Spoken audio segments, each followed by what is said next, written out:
And I'm Max. And this is Dango Duo! Persona 5 is done, bitches. Finally. Months in the making. Mm-hmm.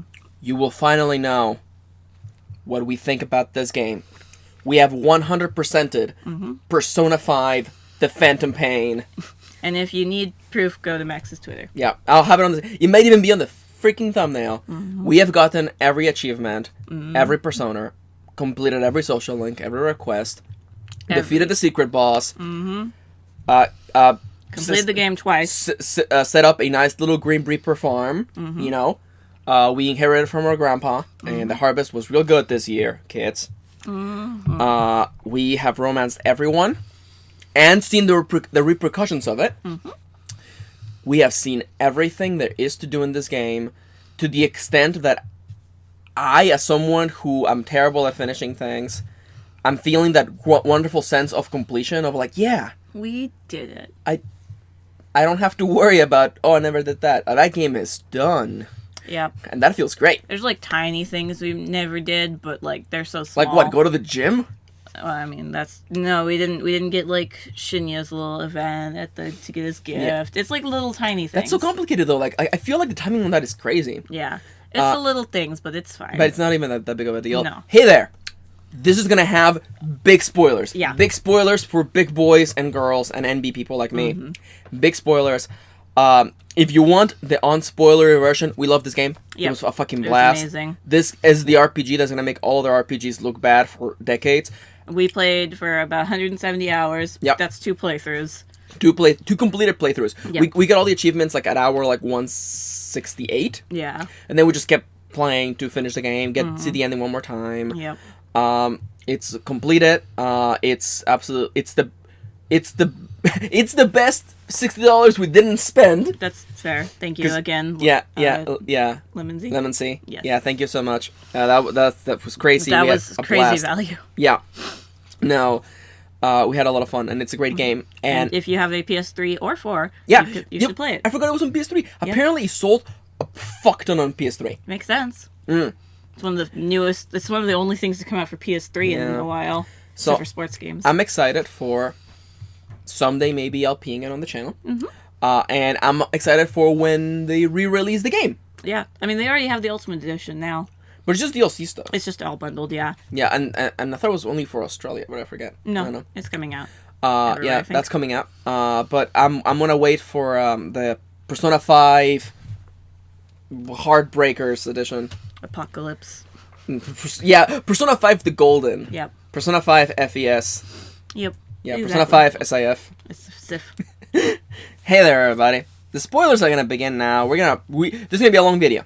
Yeah. There's gonna be a podcast. Lot to talk about. Go sit down. I hope you weren't watching this standing up. Unless you're washing dishes, that's a good one.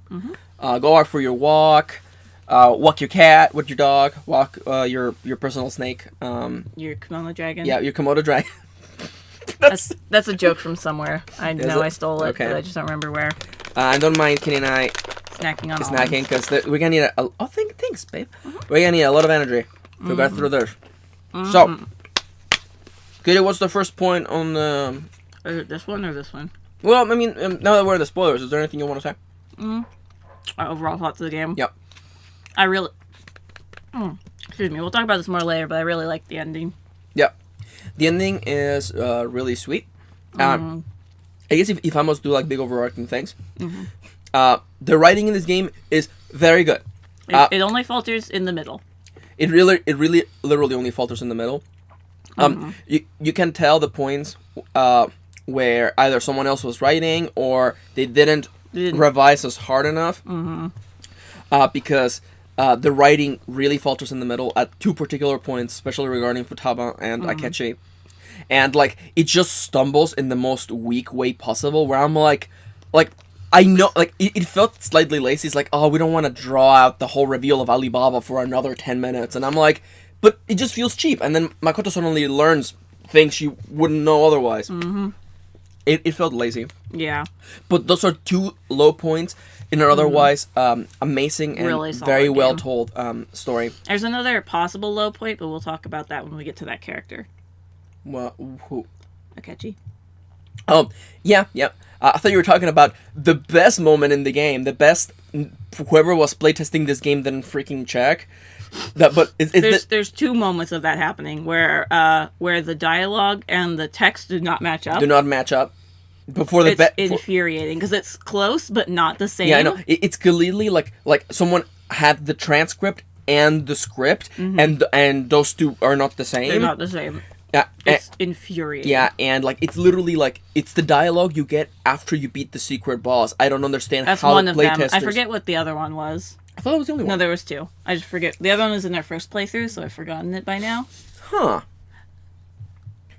I forgot. I forget too, honestly. But yeah, no. When you I know there were two. I'm saying the secret boss when you fight Caroline and Justine, and when you meet Lavenza later on with the extra dialogue, she just says something that's not on the screen. It's very infuriating. Yeah, it's mind jamming. It's actually like infuriating is the perfect word for it. Because we're like, this isn't what you're saying, but it's very close.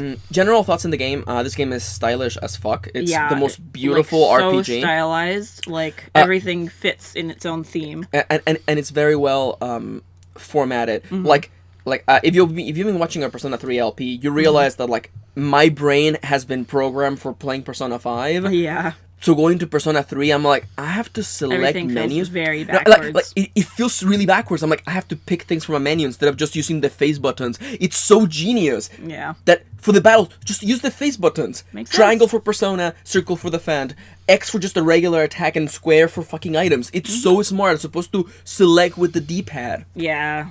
And that really shows the age of Persona 3 too, and how like that's true. We've come a long way in RPGs. Yeah. And the Persona team has come a long way. Yeah, and also this RPG is like we were thinking of playing another RPG, Omega Quintet, and then we're looking at screenshots and I'm like, damn, this game looks not good compared to Persona 5, but that's super unfair. Yeah. It's super unfair to compare anything to Persona 5 because this game is yeah. fucking gorgeous.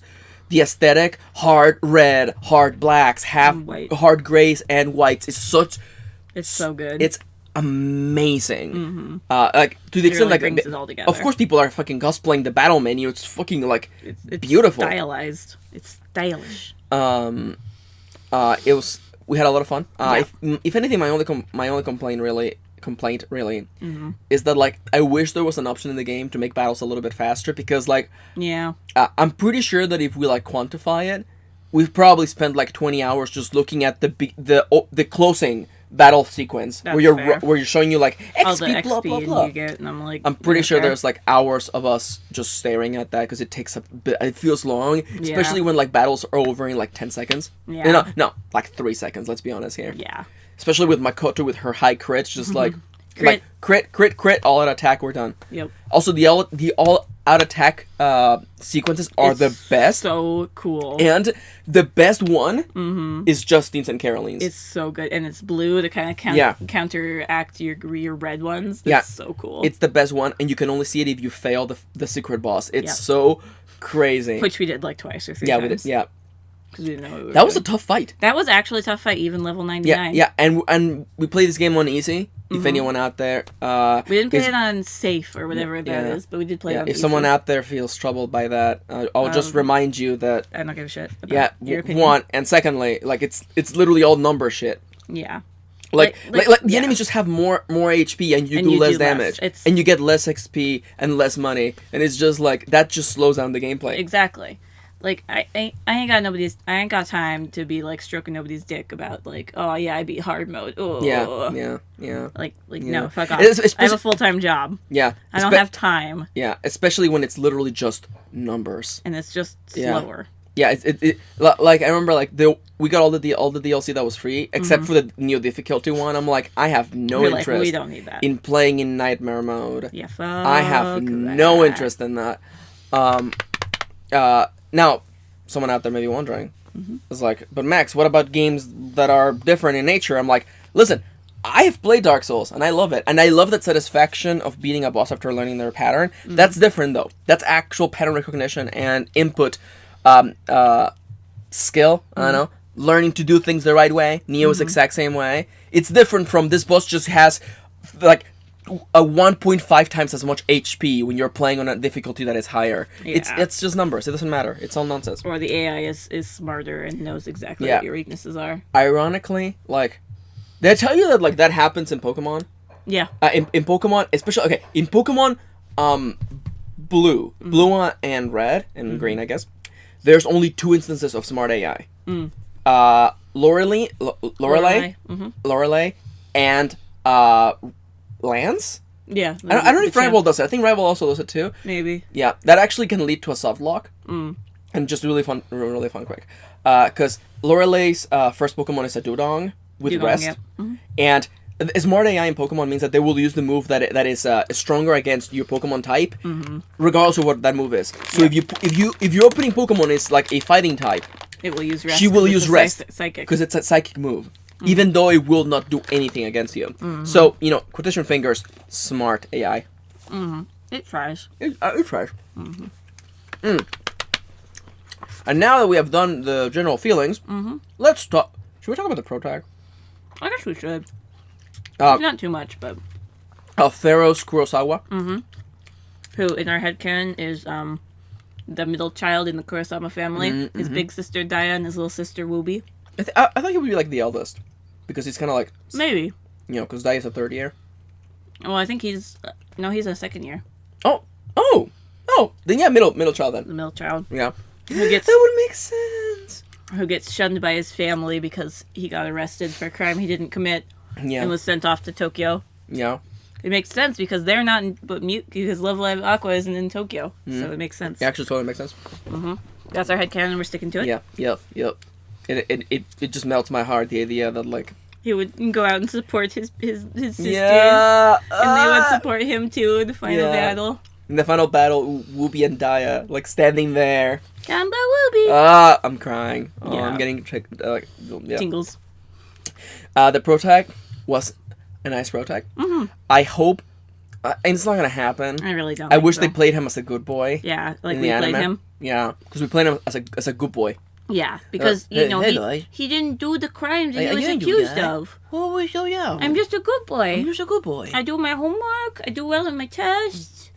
I don't date multiple girls except for that one time. Except for that one time, but even then, it's okay. Hey, yeah. I was just trying to make everybody happy. I'm a good boy. I'm a good boy. Pharaoh's Kurosawa. The good boy. Oh my god.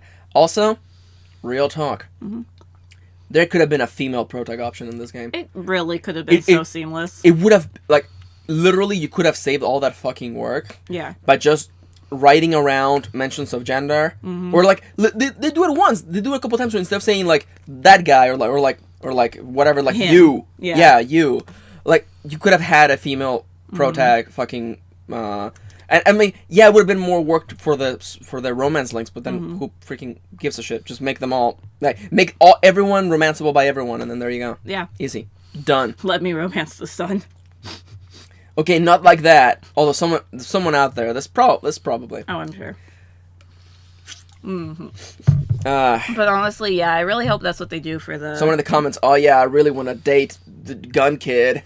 Ew, okay, no, not allowed. Not allowed. Not allowed to date gun kid. Not allowed.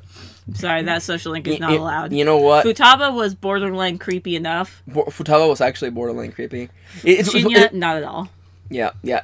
In exchange, we'll give you 2 romance routes with the sun. You know what? I bet people would want to romance Gun Daddy. You think? Yeah. You think people want to romance Gun Daddy? Oh, I'm sure they do. You know what would have been nice? Romance option would say. Yeah. I don't know. You're saying you don't want to learn more about her tragic...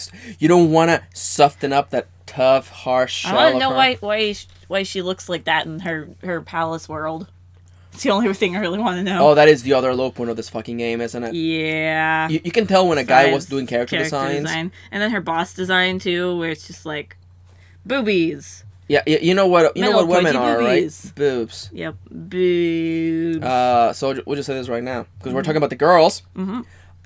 Sei's boss design is the stupidest thing in really this bad. fucking game. It's the worst design that makes no sense. I really like a lot of the other designs. No, yeah, because you know what it is? Because whoever designed them wasn't thinking, how do I make this sexy? Yeah. Because, okay. Like even Futaba's mom, who is a girl and is the boss of Futaba's palace, is not sexy. Yeah. She's like a bird monster. Yeah, it's a sphinx. Thank you. But like I don't understand how someone looked at Sei's character, or it might even be a thing like they made it before they thought what she was gonna be like. I guess. But like she, like I would have preferred it had her design been really similar to Makoto's. Mm-hmm. Yeah. Like a Shadow World, whatever. Or else just have her look like a high roller. Why the hell does she got so much like eyeliner on? Like a Why does she have ridiculous amount of tats eyeliner. suddenly? Yeah. Why Which she doesn't make sense for who she is. Yeah, no, like I thought it would have. In my mind, once I knew we were in a casino, I thought, okay, like fucking beautiful red dress, like stunning red dress, and like a boa, feather boa, or like a fur boa, or like Oh, but that's the thing that goes around your neck, right? Yeah. Or like a fur coat. Yeah, exactly. You know? Something that screams and like fucking rich. gold and fucking gems. Yeah. Or if you want to roll that as her being like lucky and like gambling has earned her everything, have like playing card motif on her. Yeah. Fucking like dice or something. Like make it feel as though like this is how she sees herself. Yeah. Because the idea that she sees herself as this like beautiful, sexy lady covered in tats and lady with too much eyeliner. Oh, and also she's got a spiked collar. Clearly, right. it's literally the stupidest thing. It's the worst design. Whoever made that, game. you're fired. Yeah, because it does not encapsulate Sai's character. It makes no sense because everyone else makes sense. Yeah, like Kamoshida to Kamoshida makes sense. Yep. Freaking Madarame to Madarame makes sense. Kaneshiro to Kaneshiro makes sense, especially through the mobs too. Yeah, the whole fly motif works all the way through. Yeah, and then Futaba, which I wish we had gotten that costume. Yeah, as a yeah. DLC I don't understand costume. why you can't get that costume as a DLC. Especially when Futaba literally doesn't appear in battle. But literally so easy. But yeah, Futaba to Futaba makes less sense, but she's still like a pharaoh, a queen. Yeah, so it kind of makes sense. Yeah.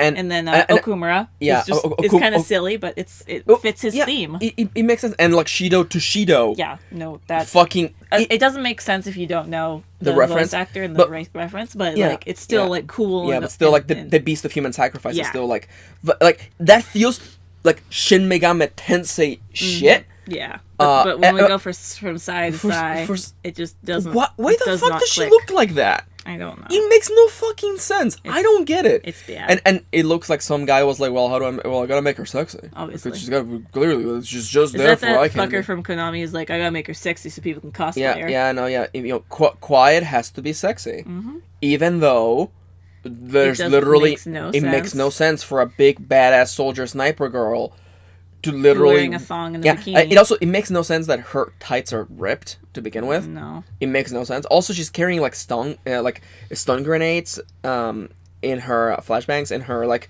kit, but she can't do that. It feels like one of those things where I'm like, who fucking designed this character? Oh man. Talking about oh my god, welcome back to the Metal Gear Solid 5 fucking spoilercast. God damn it. There's actually unused art. I mean, in the Metal Gear Solid 5 art book, there's art. They originally wanted to bring Chico back. Like older Chico, like cause he was like already 19. We're talking about like he's in like late 20s, and because he wanted to be a hunter of cryptids, that was his thing. He wanted to hunt like Sasquatch, and in Peace Walker, every time you get tapes from him, it's him talking about all these like about the Loch Ness monster and like fucking like Bigfoot, and like his thing would have been in the game like all scarred, of course, and he's an adult now, and he's wearing like a red ass like cloak with the peace symbol in the back, which is from Peace Walker, and I think he would have given you would have followed him along as he's hunting all these different things. Of course, there's even a sign for cryptids. Yeah, it's on all the signs. Yeah, so I don't know. But like that would have been so cool. Yeah. But once again, concept art, way cooler than when you end up getting most of the time. Not always with the Persona 5, but I do like Yusuke's long hair. Yeah. Also, I love how Yusuke looks like. He's the only one that still looks like an SMT character. Yeah. It's that really soft style. Yeah. Not angular at all like Ryuji. Like, Ryuji really feels like the Persona 4 design style. My mashed potato hair son. Mashed potato hair son, yeah. You're not wrong. Before I... Wait. We gotta talk about the girls, though. We did look at the Persona 5 art book while we were in Japantown. Yeah. For the Love Life. Mm-hmm. And I love how Makoto's design did not change. It really did. They were like... nailed it. They were on the spot. You know what? That's good. All right. This is good. Yeah. Now let's talk about the girls. I say chronological order. Grab Anne. We got Anne, who I wish they had given more to do. one of the things, again, I like the Persona games, and I like Love Live. I wish they had smaller casts so everyone got more story to them. Because Anne, her social link, her interaction in the really story... all over the place. Her social link is literally all over the place. It's all over the place to the point in which her final event is twice as long because they have to wrap up a plot point. Two plot lines, basically. Yeah, there's a plot thread that was introduced randomly during her social link, and then they have to wrap it up. Yeah, and it's kind of dumb. Yeah, like, I'm not gonna lie to you, like, social links, I like social links. I wish they were better written and more focused. Like, they're definitely better written in this game than in a lot of other games. Yeah. Especially, like, their conclusions are always really good. Yeah, especially the conclusions. But, but Anne's character, also, even in the story... I have to say this right now. Anne's phantom costume. Why the fuck are her gloves pink? Yeah, no, that's I want the someone worst to decision. step up right now. Whoever did this, step up and tell me why are her fucking gloves pink when the rest of her so fucking costume is red? And you looks didn't even do a bad. complementary color like black or white. It And even so, it looks like dishwashing gloves. It looks like she's washing dishes Yeah. in her phantom suit. Yeah. Also, I don't really like the fact that she has a tail. It feels kind of dumb, and like the boob window feels really dumb too. The tail's okay. The boob window, I don't like at all. Because, Yeah. like, okay, listen, did the first arc where she doesn't want to be sexualized, and what do you do immediately after you turn her into sexualized? Yeah. You literally make her persona sexualized, or her persona, like, outfit sexualized. Yeah. Yeah. Her phantom thief. Yeah. Costume is sexualized, and it's just like. And then she continues to be That's not how sexualized. she sees herself, because she's like, no, I'm not this person. Literally, people are spreading rumors about her being sleeping an with the Anisu teacher. girl. Yeah, and then she's like, sleeping I'm with not this men. person. It makes no fucking sense. And it makes no sense how her character goes throughout, because in the second chapter, she has they somehow have to make her have to try to pose naked for Yusuke. Now I'm gonna make something really clear right now, okay? Whoever was the person who thought that was a funny or cute or the pandering asshole, you're fired. You're Secondly, also fired. Secondly, like, and this is like I don't understand. Did their creative team? I mean, it's all a bunch of guys, but like, you know how you fucking fix this problem? How you make that scene with because during that whole scene, the main character's not doing anything. Yeah, he's outside. And I'm like, you know what? What if we have Yusuke want to draw the main character naked? Yeah. Regardless of what gender that character is. It's funny because it's like, whoa, that never happens to main characters in stories. It always happens to the female character. And you could have even done that twist of like, it's like, oh, I would like to draw you naked, and then everyone thinks that it's Anne, and it's like, oh no, you. Yeah. You plain ass looking motherfucker, you. Yeah. It would have been so much better. It would have been so much better. And it would have actually brought the main character in as opposed to just you standing out fucking side. Well, Anne does all the work. While Anne does all the work. Yeah. Like, it's literally the dumbest thing. Yeah. I do like that scene. Like, as much as like the setup and the build up and the whole idea behind it is stupid. I do like the scene where she's like in a bunch of clothes. Yeah. She's like slowly taking them off to give them time. I do like that scene because it is pretty funny, but like we could have done that with the protag. Yep. And it would have still been funny because we're like a silent protag until like we actually as the player input something. Yeah. So it would have been funny. It would have been funny. Yeah. I guess I died. Oh man, there were some really good prompts. Hey honey, I'm home. Now Anne's romance link. It's isn't it funny that like we have the whole romance spectrum, and for Anne she like rank 9, she says I love you. Yeah. And I'm like, oh girl. Whoa girl, slow down. After she has a really gay moment with Shiho. I wish there had been more Shiho in Anne's fucking story. That's what I really thought that her slink was going to be. It was her and Shiho kind of rekindling their friendship and, learning to forgive each other for what they didn't do. And that's helping her along the way. But no, it was about her and modeling. Which, okay. And losing weight. Sometimes, yeah. And being beautiful without trying. Yeah. And someone who's trying. Yeah. It felt really scattered. I almost feel like that's the worst out of all the girl links. Out of all Followed the girl really links, closely by Mako. Yeah, Makoto doesn't really get much. But Makoto's is all like it's also because the thing that gets me kind of like weird. Is that it's stories that are not like the stories that are the most strongest are the ones that are about that person. Yeah. I'm sitting here thinking like, yo, you know what makes Kawakami so good is that it's about fucking Kawakami. Yeah. Or like Futaba's is really good because it's all about Futaba. It's all about Futaba. Gee, it's almost as though, if you've been following my writing advice channel, focusing on character is better than focusing on plot. Or it's almost like, hey, I want to learn more about this character. I'll do their S-Link. No, you came here. No. You thought you wanted that. But you came here because you wanted to know more about the modeling world. I suppose. So that's Anne. Yeah. Poor thing. Anne. I really do like Anne. I just wish she had a lot more to do. Yep. I like her, and I really like her as kind of like a introductory party member. Yeah. I wish she had more to do. Yeah. The next girl, really like her persona designs, both of them. Yeah, both of them. Carmen and the other one. Mm-hmm. Yeah, Doggy Girl. Yeah. Makoto is next. I like that she gets introduced super early on. That's how you introduce a character before they join the party. Not Haru. We'll talk about Haru. This is gonna be a long video. Yeah. Settle in. We're gonna be here for a while. Oh, yeah. Haru gets. You know what? Haru doesn't get as much nothing as Yo does. You know what? I mean, Makoto. Okay, like this is what showcases the amazing writing in Persona. Okay, because Makoto is the smart girl, good at school archetype. Yeah. But you can't see it. You can't like. She doesn't wear glasses. She doesn't look like an idiot. She doesn't look like a nerd. She's not shy. Yeah. She's just a girl who works hard at school, and is also. And I love that she's the only person that when her persona shows up, the persona is not like make a deal with me. She's like, fuck yeah. No, the persona is like, are you ready? And fucking Makoto's like, yeah, let's fucking do this. Rips off the mask. Yeah, because she's been waiting for this her whole life. And I'm getting tingles. Yeah. I love Makoto as a character. I love her as a party member. She's so good. She's so good. She punches things. She got the most crits in the whole freaking game, and also she punches things. And I love her design. Her design is how you make a female design without it being not sexual. It's not sexual at all. No. And she kicks ass. She has a fucking revolver. She rides a motorcycle. She rides a fucking motorcycle. Makoto is so good.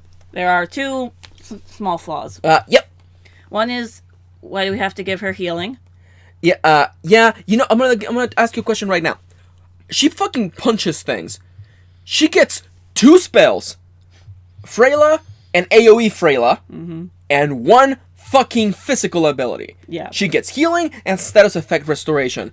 Why the fuck does she get that? No, she should be having. Is it because she's a woman? She should have God's hand. She should honestly have God's hand. Because she punches things. Listen.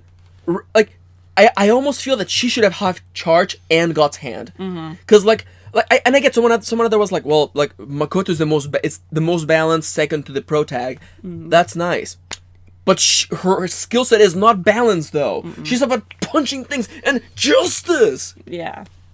Why does she have to heal? It infuriates me. Yeah. It infuriates me that this game does that unfortunate thing where all the female party members have healing. Yeah. And we just took it off Anne in our second playthrough. We took off her healing. Yeah. No, we just made her about freaking focus Blazing Hell. Yep. And holy crap. Yeah, she does damage. Didn't she get the killing blow on Justin and Caroline? I think she killed one of the really big bosses. Yeah. It was either Shido. Oh, no, Shido. It might have been Shido. I think it was Shido. Yeah, but like literally for the second playthrough, I'm like, and Powerhouse, freaking Focus plus Blazing Hell. Yeah. And Fire Boost and Fire. Yeah, and Fire Boost. Yeah. I'm like, oh, you can build her however you want, and I'm like, that's really. not the fucking point. And it's also not really. Why do these female characters all have healing abilities? I mean, Futaba doesn't really count because she's not really a playable character. But she does have a healing ability. But she also still has a healing ability. I mean, the one thing that they did do is they did give Morgana healing abilities as well. Yeah, but Morgana's gender is question mark. Is a cat. It's a cat. And at first they're like, is that a girl? Yeah, and not to dwell on this very much longer, but it really just falls into why couldn't I don't know. Like Ryuji have healing, and then you're like, oh, because he's all about hitting, and I'm like, so yeah, but Yusuke's about hitting things harder than Yusuke. I wouldn't ask for Yusuke to have healing because it makes no sense for him. No, but Ryuji, I can see him. I'm like, yeah, I got my friends. I got my friends. Yeah, at least status healing. Yeah. It would have also made more sense for him to get all the reflect abilities instead of Haru. Yeah, because Haru should have been all about guns. She gets 1 gun ability. She gets 2, I think. She has 1 that she begins with, and then 1 that she gets on top of it. Yeah. I mean, it's just one because it's the light one and then the heavy one. It's an upgrade. Yeah, exactly. Oh no, yeah, she gets the one that hits 4 times, I think. Yeah, and then she gets one-shot kill. Yeah, one-shot kill. I'm like, it's one ability. It's one ability. It's like Makoto gets like Vajra Blast, and then Flashbang. It's an upgrade. That's it. And like I wish. And aside from that, I really wish you could give skill cards to your party members, because holy fucking crap, some of them were starving for abilities. Like Yusuke's actually pretty good. That's why I basically kept Yusuke at all times, because good fucking damage, and like he doesn't ever get any like good ice abilities, but what he gets is enough to get like a 1 Morse, or to get the enemy to fall down. Yeah. But like, guys like Anne ends up with 3 abilities at the end of the game. Yeah, we ended up with Maragidine or whatever. Yeah, Blazing Hell, and Focus. And Concentrate. Yeah, thank you. That's all she had at the end of the game. Because everything else was skill boosting. Yeah, and then you have like freaking Haru, who's like one-shot kill Sayadine. And like one and the Amarita shower, yeah. And that was it. And I mean the skill, the like passive skill stuff is important, but like they really could have used more abilities. And someone out there may be like, "Yo, well, you got rid of those activatable abilities." I'm like, you never get a choice. Like, oh yeah, I'm gonna keep all the versions of Sayo. Yeah, no. I'm like, no. Yeah, like, I'm not gonna keep Vulture Blast and Flashbang when Flashbang is Vulture Blast but better. Yeah, exactly. But yeah, status effects out of the way. And then the other weak thing about Makoto is, like we said, her social link. Her social link, yeah. It feels really weird. I do like where it goes. It starts off kind of like better. It starts interesting, like, oh, we're gonna spend time with Makoto. We're gonna help her learn things that she wouldn't learn in school. And then we drop that super quickly. Then she makes another friend, and all we focus on is that friend. It's that other friend. And I do like that friend's storyline, but it doesn't really not Makoto. Relate to Makoto much at all. And it does that thing where like somehow Makoto ends up getting better through all of that. But I wish he had just been you and Makoto, kind of like Futaba, like Makoto learning new things. Yeah. Again, like I feel like that's just like a focus in the writing. Yeah.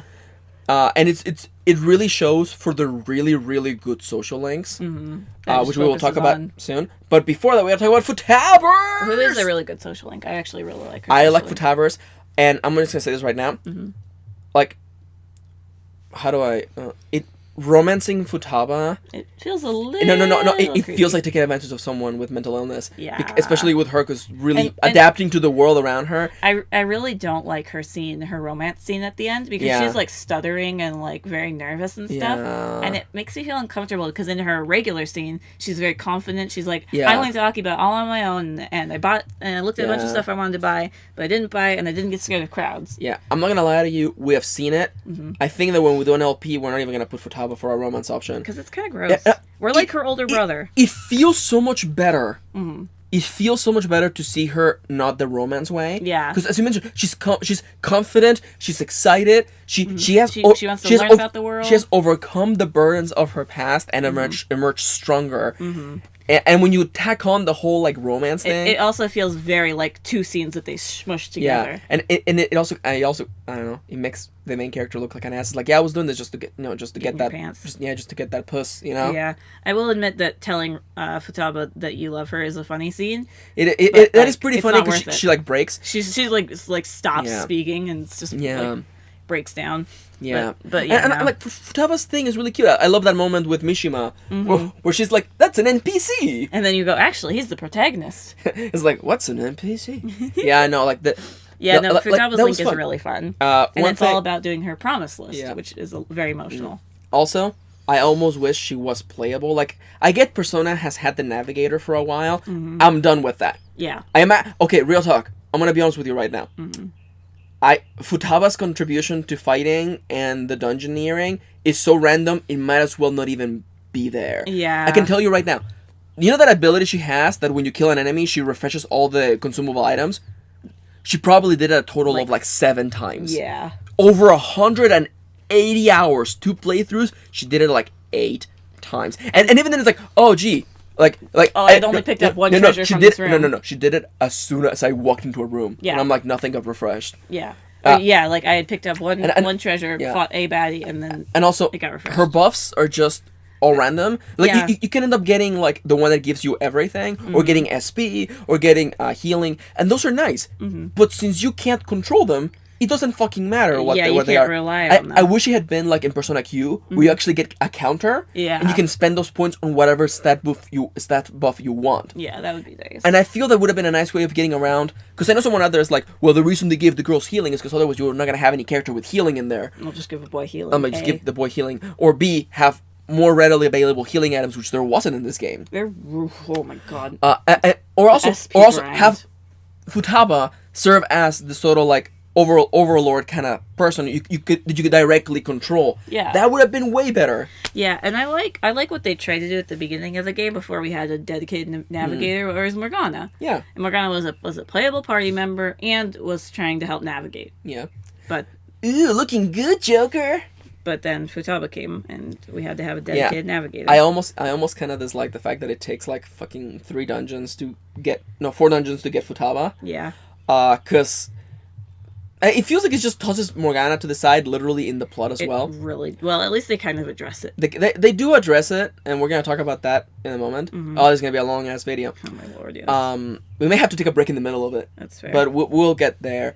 Futaba's abilities, her personas, they're nice. Her social link is really good. I really like her persona designs. I really actually like the little tidbit that you can actually... There's DLC for... She gets DLC costumes too, even though she's not in battle. Mm-hmm.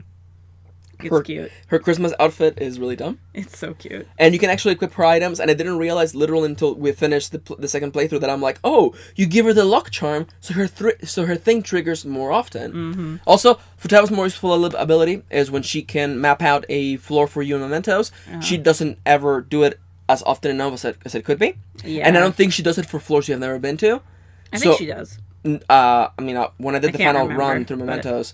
Also, real quick note. Mm-hmm. I prefer Mementos to Tartarus because it wasn't 280 floors. It's shorter. It's like 55 more floors. Dense. It's more focused. Yeah. And like it has like a bunch of variants in there. Like there's a bunch of short floors and then like really long floors, and you end up revisiting it for quests. And like you could literally do it all in one big sitting at the end of the game if you wanted to. If you hated yourself, it's where you go to farm the Grim Reaper. It's honestly like a lot better. Than Tartarus. It's a lot better. I'm still kind of like I know it was important to the story and they worked it in there. I almost kind of wish it wasn't there because holy crap, it took a lot of time. It does take a lot of your time. And it really just feels like padding in a game that literally took us 70 hours to 100%. Yeah. And you're like, that doesn't seem like a lot when you reduce it to 3 digits, but it's still like. But that's only 2 playthroughs. That's only 2 playthroughs, and we did that on easy difficulty. Yeah. But regardless of that, we're talking about Futaba. Futaba. I like her palace. We'll talk about the weaknesses of the writing when we get to that we'll point. talk about the weaknesses of the writing when we get there. I like that she has a palace, so we get to kind of learn more about her. Yeah, I really like the way that we do the whole like diving into people. I'm like, what happens when you go into someone that wants you to go into them? Right, it's like a little twist on its own self. It's kind of cute. Yeah, and the real treasure was the Futabas we got along the way. Yep. Fair. But yeah, Futaba.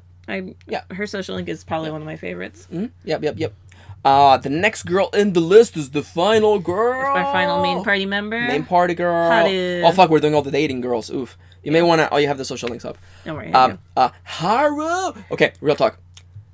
Haru gets kind of dropped out of nowhere. She really does. She shows up in the rain scene, and then she shows up 15 minutes before she's important to the story. Yep. I wish she'd been introduced like Makoto. Also, I'm not gonna lie to you. We kind of love the Haru social romance. The romance link. I feel like it's so like it really works well with the protagonist because he's at least the way we play him, he's kind of soft spoken, kind of like he's a good boy. Haru is a good girl. Yeah. And they both love coffee, and it's like this really cute little bond that they have. And I really like her social link because it's like encouraging her to follow her own heart and what she thinks is correct. Yeah. Even if it goes against what her father would have wanted. Yeah. Like, I do really like her social link. I just hate that, like, It's so late, and you have to have max proficiency to do it. So we could not finish it the first playthrough. It's so delayed, and like I remember, like Lemonsy put a comment in one of the posts that I had is like, I'm like, well, who uses Haru? And I'm like, I totally relate because she comes like literally like at the final hour, before November, and as you said, you have to have max proficiency, which let me tell you, we sure the fuck did not have. We did not have because we were focusing on other social links. Yeah, and and didn't we max out all the stats in the first playthrough? Yeah, we did. Yeah, but it took a fuck ton. It took a fuck ton of time. But like I don't understand who fucking maxes Haru in the first run. They must have been prepared for it, honestly. Yeah, because like max Oh, by the way, we didn't look up any guides. No, we played the game mostly blindly, except for like Sei's boss fight later. Yeah, which that is. Or when we got lost, I would look up a palace guide. Yeah, like literally, Sei's boss fight is the worst boss fight in the whole fucking game. Mm-hmm. Well, I think we looked up guides for the boss fights because they're all like very special. I think so. Because I remember looking up one for Madarame. Oh yeah, yeah, because they're all special. That's right. Yeah. You were my navigator. I was the navi. Oh, you were a very good navi. Thank you. Haru. I really like Haru. She's the one I would like to cosplay. I think. Oh, you would do a cute Haru because she's really cute and fluffy. I also really like that because there's only two genders, bangs or no bangs, and she's got no bangs. She's the no bangs. She's the no bangs. Also, I was thinking, I'm like, wouldn't it be great if you look at the art book and then she's got long hair?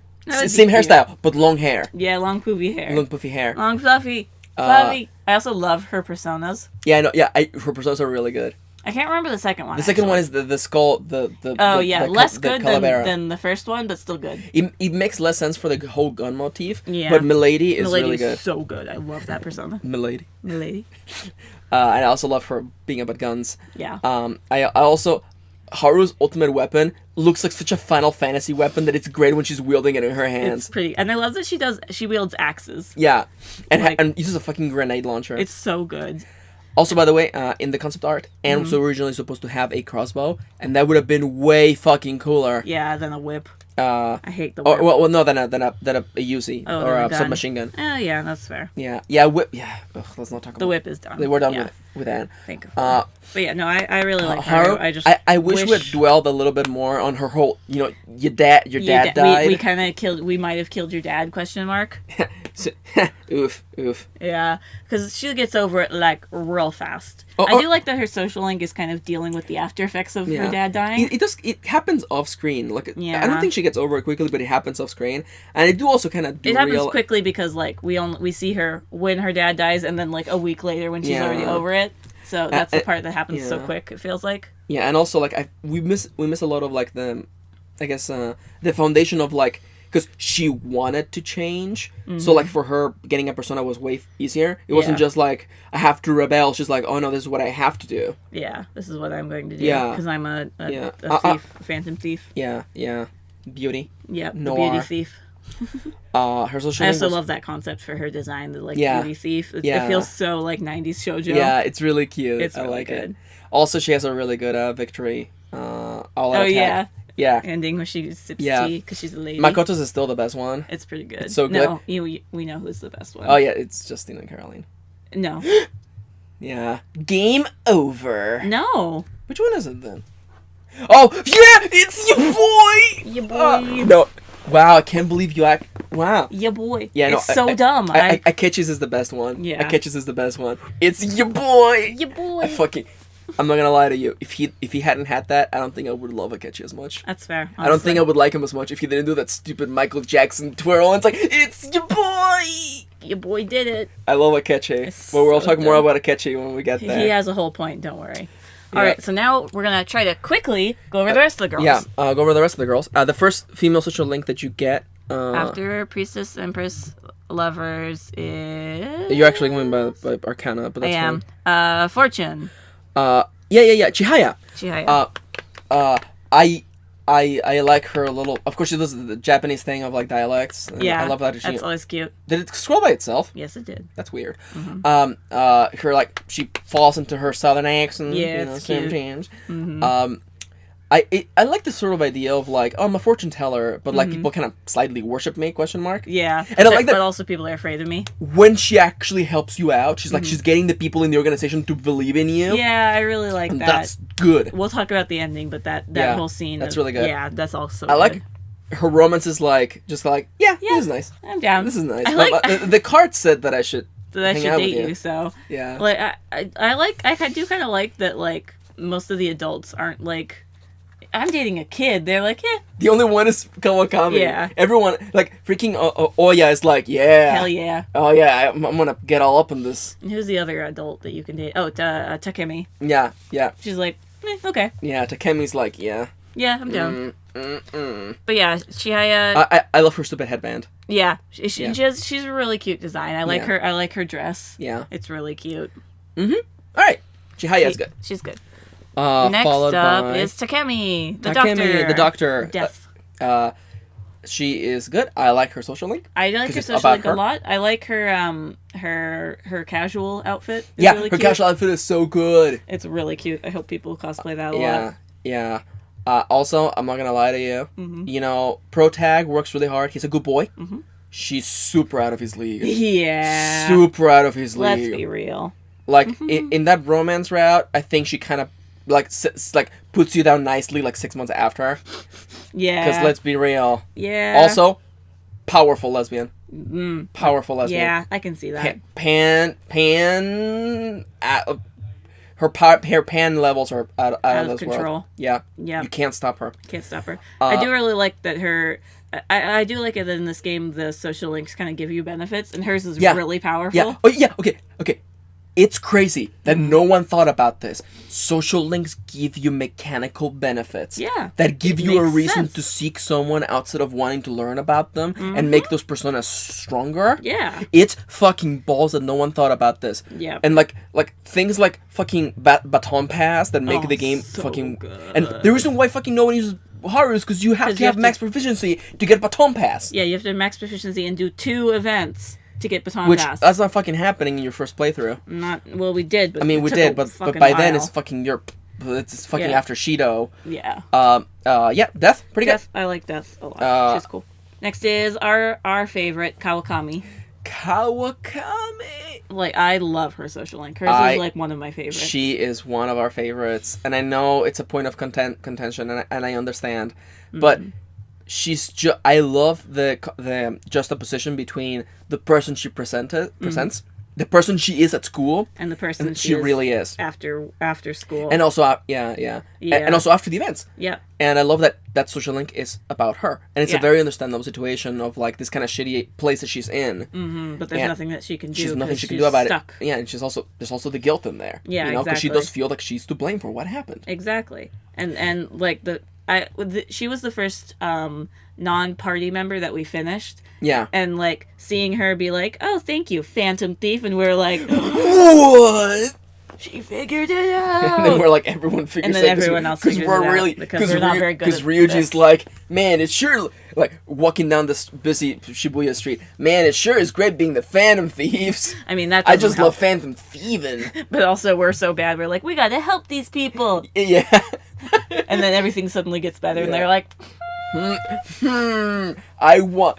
No, like, it holds up a picture of Pharaoh Kurosawa, takes like a paper, like cuts out a little mask and puts it over him and goes, I knew it. Yeah. I know that's not true because no one ever sees our faces in the game, but it's fine. But it's just like, gasp. If we just put glasses over Clark Kent's picture. Wait a minute, no, over Superman. Yeah. Wait, why is Clark Kent wearing 2 pairs of glasses? It's fine. He's very smart. It makes you doubly smart. Yeah. We love Kawakami. Yeah. She is the true romance route. I wish her benefits weren't like so mechanical. Yeah, because I love it, but I hate it. It's almost like I completely agree. Because why the fuck would you not always rush to get her social link maxed out? Because she just gives you more time. More items, more everything. Yeah, and as you said, I actually I slightly dislike that because it diminishes It's her so good, to but, make her a mechanic. It's like, why would you not get Kawakami maxed out? Because it literally lets you like Go every out time you go to after a Mementos palace, or to yeah. a palace, you get to have your afternoons back. Yeah, exactly. Or evenings back. Your nights. It's ridiculous. It's why wouldn't you get it? Yeah, which does diminish like her actual like storyline, but Yeah. I still love it. Yeah, no, I really love it. She's the best romance link, and I love that she shows super hesitation at being in love with you. Yeah, Partially because you are her teenager. student and a teenager, and also because she clearly doesn't want to open up and have feelings. that wound again. Yeah, Yeah. I did get close Yeah, I to know, anybody. and I love her floppy hair. Yes, And her I love hair. that, like, I love that idea that, like, she doesn't see herself as being, like, sexy. Mm-hmm. Because the way she dresses up in everyday life is like, when given the choice, she's like, yeah, I'm fucking wearing a denim skirt and this sweater. Who gives a shit? Yeah. I can imagine Kawakami getting all those, like, Tumblr memes of, like, it's like I woke up, you're lucky I woke up this morning. Yeah. It's like, wake up in the morning, put up no makeup, go to work. Time for work. Let's go. Yeah. But I like that. Mom's ready to kick some ass. And that just juxtaposition of that versus her in maid outfit. Yeah, versus Becky. Yeah. It's so good, too. Yeah. Hi. Master. Yeah, no, I love her. And also she's voiced by Yukari's which has made us like Yukari more. I know. It's actually kind of surprising. It's actually, yeah. We love Kawakami. While I was thinking about voice actresses, all of them did a great job. All the English ones did a great job. I don't think there's a single bad voice acting person here. No. I mean, Shinja really just feels like an older lady doing Gun Kid. Yeah. Feels like an older lady doing a kid voice. Yeah. Really. Yeah, but that's okay. Yeah, that's fine. He's so late in the game, too. Also, I'm going to say this right now. Best voice in the game, Morgana. Morgana. Especially because it's the same voice actress that did the main girl from Arise in Love Live Season 1. Yep. And I fucking love that character. What's her name? Subasa. Oh, I fucking love Subasa. Ooh, we can do this. I love Morgana. I fucking love. Get ready for the best boy award. After we do all the rest of the girls, so we still have. What about Caroline and Justine? No. It almost counts. But what about Love Ensa? She does say she loves you. Doesn't count. Devil. Wait, all that? Oh yeah. Oh yeah. Better than we thought. Way better than we thought. Yeah. The first time we played, we were like, fuck, lol, we're gonna spend time with the devil. Look, she's got a fanny pack. How good can she be? Mm-hmm. And I love that devil comes with... really don't matter, but... her skills don't fucking matter. They're the most useless. Yeah. Unless, maybe if you're playing on hard, it would be useful, but still. I love that her Slink also comes with Lala Escargot. Yeah. Is linked to. Yeah, I would love to have an S-Link with Lala. Yeah. Isn't she from before? I don't remember. Isn't she the lady that has the item shop? I honestly cannot remember. She looks like her. It's like, oh, hi, kid. You come here for work again. I really enjoyed Oya. Yeah. It's super gay. Yeah. It's one of those ones that turns out gay in the end, and you're like, well, I can still date her? Yeah. Bye, kitty. Yeah. Bye. It's super fine. It's fine. It was nice. I really like the whole, like, politics of it. It's like, and the way she's kind of dealing with the reality of her job. And I really like that her storyline is connected to the main... Yeah, it's actually connected to the plot of the game. Yeah, like when the Shido connection comes up, we're like, oh shit, this connects to the story. Isn't that fucking amazing? Yeah, that somehow worked in. I really like that about her social link. Yeah. Romance wise, I like that she's just like, I'm down for this. Yeah. Oh, fuck yeah. Although she has that really sad line of like, it's like, you sure you want to date me? Because I'm old. And she's like, older. I guess I'll just enjoy this for however long it lasts. And I'm like, that's actually really sad, really sad and also kind of touching. Yeah. You know, I'm like, oh. Yeah, no, I really enjoyed Devil. Yeah. Devil was good. Surprise. Next is Hifumi Star. Togo, who has a required ability if you want to do Grim Reaper farming. Honestly. Hifumi. What a fucking dork. It's kind of like her social link kind of. It's kind of like not boring, but it's not boring, but it's downplayed, and also like it's chill. It just ends up being about. I wish it had been her about being. I wish it had been about her being successful in what she wanted, as opposed to like, lol, no, I was bad all along because I'm a girl and my mom was like making it easy for me, and I'm just like. I do kind of like that juxtaposition of her like being the shogi queen, but then in reality, they were all. That's also fair. But I do feel like she was not given enough to do in that route. I love her design though. I love her summer or casual outfit. Yeah, it's really with her cute. With the stupid like Argyle. Yeah, Argyle dress. Yeah. I really like it. It's really cute. Dating wise, Dating wise, it's pretty actually. It's pretty much like the same. Yeah, I feel like she's just like, oh, I guess I'll just date you. I guess I'll kiss you as well. Yeah, I guess I'll. Also, by the way, the person you get the closest to actually first base is kissing, right? Mm-hmm. Is Death. Yeah. Death. She literally goes in for the kiss. She comes up in there. Yeah, and then you have like Haru, where she just like puts her head on your shoulder, and you're like, we're done. Whoa, first base, yo. Which is the one? Which is the one that's like, you can put your head in my lap? Oh, it was Futaba, I think. Oh, oof. Oh no, it was Kawakami. It was Kawakami. Oh yeah. That's even better. Yep. That's Japanese second base. Futaba was pat. Pat on the head. Yeah. Yeah. Togo, pretty good. I like her design. We talked about Sai quite a bit already. I like her. Not a dating option, I like her. No, I like her S-Link being related to the plot. Yeah, I do like that. Like the only way she trusts you is because you've developed this relationship with her in the future of the past. Don't worry about it. Yeah, that's the girls. Yep, that's all the girls. Woo, that only took about an hour. Yeah. You want to take a break right now? No, I'm okay now. In that case, let's talk about best party boys, because we're going to talk about best S-Links after this. By the way, we did romance everyone. Yeah. We saw what happens on Valentine's Day when you have romance all the girls. Yep. And it is pretty good. Destroyed. We got destroyed. It was. But I like that it gave us a relationship up with Sojiro. Yeah, I like it. So Sojiro. We'll talk about Sojiro. We'll talk about him in a moment. But first, pro tag. He's a good boy. He's a good boy. Mm-hmm. Let's talk about Ryuji, who made you cry. Who actually was one of the two things that made me cry in this game. What was the other thing? Morgana. Such a good boy. We'll talk about Morgana. Ryuji is a problematic son for both of us. Yeah, he is my problematic son because in the first arc, again, like Anne, he is written so well. He's written so well in the first arc. Because like he was bullied by his classmates because he fucked up and got the track team in trouble and got them like basically closed, and he got injured on top of it, so he has this hard time even if he wanted to join track again, he can't because he can't really run as well as he can. Leg. Yeah.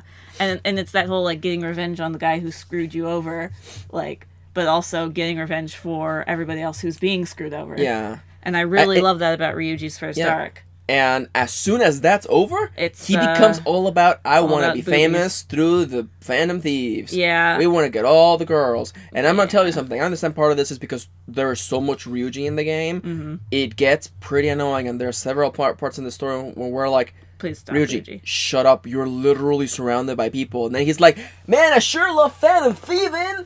Woo! And then you're like, Ryuji, I'm gonna fucking kill you. Phantom Thieves! He's waving a flag with the Phantom Thieves saying, Phantom Thieves! Phantom Thieves! That's fair. Like, actually my favorite moments with Ryuji, other than the moment that made me cry, was just, like, he calls us randomly during the stories. Yeah, that's actually I love that. So good. And it develops his character more than the actual story bits. And it actually feels like you're friends with him. Yeah. Because he sends you fucking random texts. Because he just, like, calls you sometimes to talk about stuff. Yeah. And, like, isn't that he fucking calls amazing? you to say he feels bad about, telling off Morgana. And, like, he also calls and says, like, this is, like, the final, like, palace. And you gotta get hype and shit. And it's, like... Yeah. That's so good. He really does grow through the story. Yeah. I hate that we have to get over the lump of him being a giant ass to Morgana. And here's basically where I draw the line in the sand right now. If you look at the events that happened between Morgana and Ryuji and you say that Morgana was being petty, get the fuck out right now. Ryuji was uncalled for. He had no right to be saying those things. And it's literally, like, that particularly, triggered me. Because I had friends who would say that shit, that passive-aggressive shit. Yeah. All the time. You anymore. All the time. Yeah. All the time. And, like, like I learned that that's the shitty people you don't want in your life. Yeah. So like to have Ryuji, who we kind of like, be all like mean to Morgana over something that really like. It's over something stupid, Yeah. and literally be like, I guess you're not useful anymore, huh, Morgana? And then like when he fucks up, he doesn't apologize. He takes a long time to apologize. He takes a long ass time to apologize, and like I'm gonna tell you something, like I don't know. That was what made him my problematic. That the problem is literally that, like, even the Phantom Thieves thing is literally like 5% and the of fact the problem. that he's like boobs, wall boobs. Yeah, the fact that he's like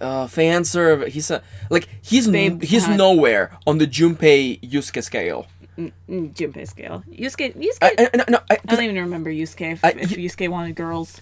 I'm sure because he was gay for the main protagonist. Like okay. I almost feel like Yusuke's probably better than Ryuji. But like, but yeah. You know what?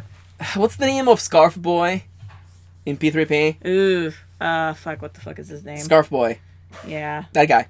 Yeah. Other Yuri Lowenthal. Ryoji. Yeah. On the scale from Junpei to Ryoji, I feel no. Okay. On a scale where you have Junpei and Ryoji and Yusuke. Mm-hmm. I think in the middle is Ryoji. Yeah. And I would have still preferred more towards Yusuke, because, like, the fan service is stupid. In this game. Yeah, and I hate that there's the one animated scene where we have to focus on Anne's boobs, because of course we do. And also, in Shido's palace, we have to get a big politician man to talk to us, so the girls have to put on swimsuits. Mm-hmm. You know what would have been funny? The boys put on swimsuits. Yeah. That's fine. Although I don't know if we played that entire palace all in swimsuits. Yeah, so it wasn't a big deal. Mm-hmm. But like also, we have to go to change to our swimsuits, and I'm like, guys, we're already wearing swimsuits. It's fine. Yeah, and there's also like, I'm not gonna lie to you, like Japan has to get better at this with the gay characters, because they show like in Shinjuku. the Shinjuku gay stereotype, and I'm just like, ugh. Yeah, who kidnapped Ryuji, quote unquote. Ugh.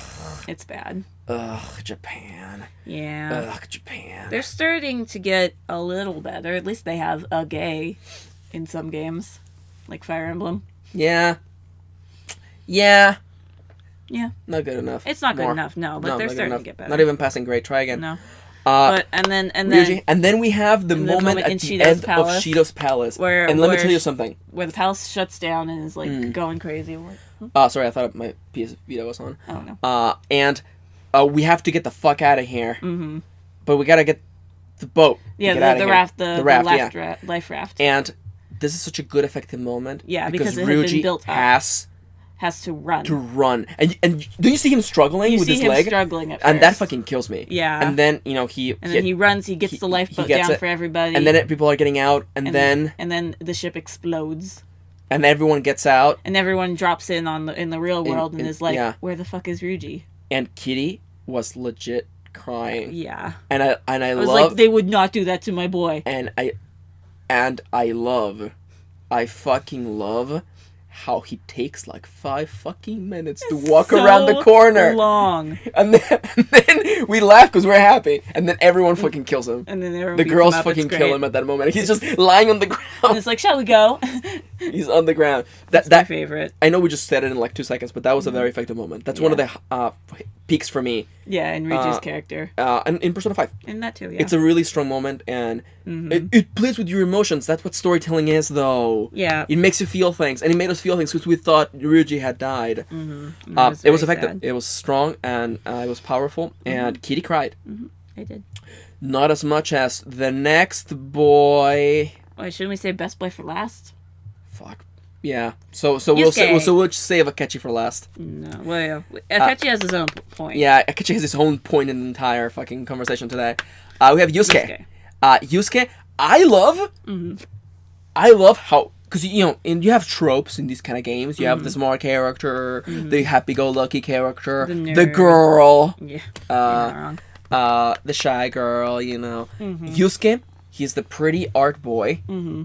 But I love that that's not his character. His character is that he's broke as fuck. He is so poor. I love how poor he is. And I love how like a bunch of the jokes for him are like, or like him like, can we go get food? Can we go get food? I can't pay. I can't pay. It's so good. And when we were playing, I had the most fun just fucking adding dialogue lines for Yusuke to be all like, hey, you guys are gonna go hang out? I don't want to go home yet because I don't want to go under the bridge right now.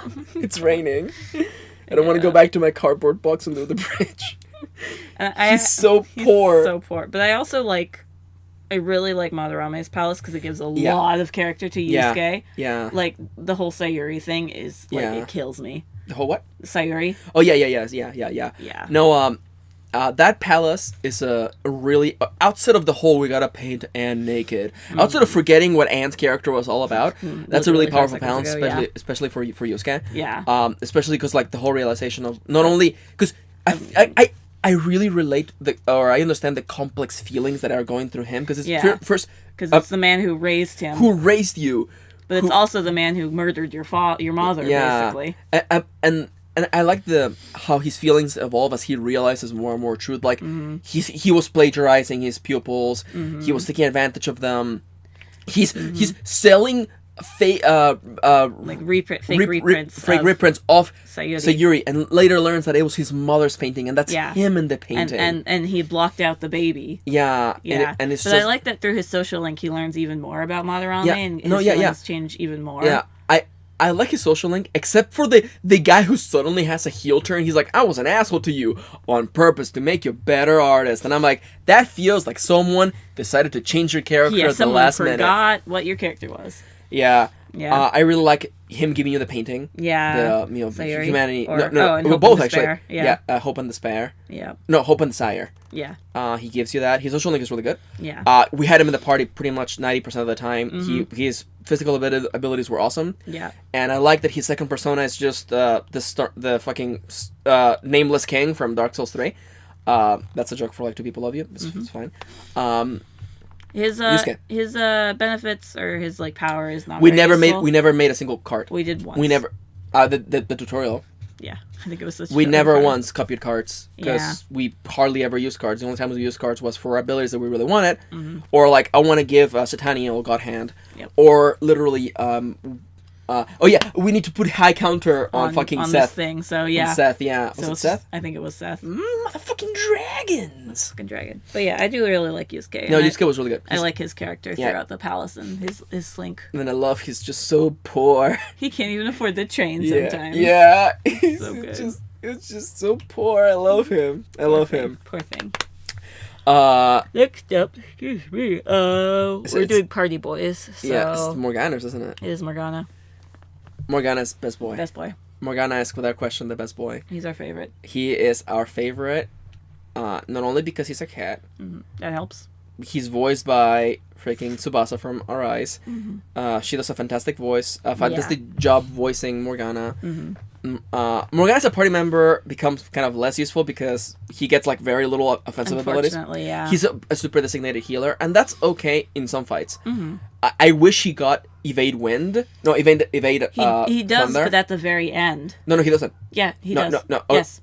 Kitty. When he transforms into his final persona, oh. he gets evade Zio. Oh my god, that's so. But dumb. it's so late in the game. It's so late, yeah, because we wanted to have him for the fight against Justin and Caroline, but that's. But he's weak to Zio, and he doesn't have that evade. Earlier. Yeah, so he does get it actually. You're right. It's unfortunate he gets it so late because of story reasons. Yeah, that's kind of So he's I understand. Yeah, no, I do really would I have liked it if he had been a social link that wasn't related to the story? I don't know. I don't know. I do really like his 2 personas. Zoro's really great, and then Zoro's really good. The one that comes after that, and then the one that's totally not Hermes. Yeah. Oh yeah, that's right. Yeah. Who also kind of looks like Arsene, which is kind of brings it back into the protagonist, which I really like. I really like Morgana's story, especially relating to the Velvet Room. Oh I like. God, yes. We said spoiler. You're an hour in. The idea that once you realize Morgana is the other Velvet Room attendant, because there's usually 2, but then the 2 we have are just one person, and then you look at his color scheme, and of course the highlight on the black is blue, because it's not black, it's really, really dark blue. And then the yellow scarf, and Morgana is the other Velvet Room attendant, and that is the coolest fucking shit. So good, and the reveal is so good. The reveal is so good. I love that whole ending chunk. about Morgana is so good. And of course, we have that whole segment where Morgana leaves the party because literally, what's the reason? Ryuji was an ass. Ryuji was an ass. And if you don't think so, like, Morgana wouldn't have left had Ryuji not been an ass. So he was an ass. Easy. Yeah. Therefore, Morgana was already feeling bad, and Ryuji poked the beast or whatever. And I think it's all Ryuji because he kept saying things. No, Morgana was already feeling bad about like not being, not thinking that they were human and having those nightmares. And stuff. Okay, yeah. So it wasn't Morgana's fault. It was mostly Ryuji's, but like Morgana was already feeling down, and Ryuji just kicked the horse while he was down, basically. Yeah. But Ryuji was an ass. Yeah, Ryuji was an ass. Let's be problematic real. son. Literally, most of the problematic nature is literally right there. And but Morgana comes back with Haru, which is really cute. They develop a little bond. At the end, Morgana has to go. And Morgana goes out in like literally floating away, fading, and I'm like, we're dying. We're all and then crying. You go through the entire ending. Yeah.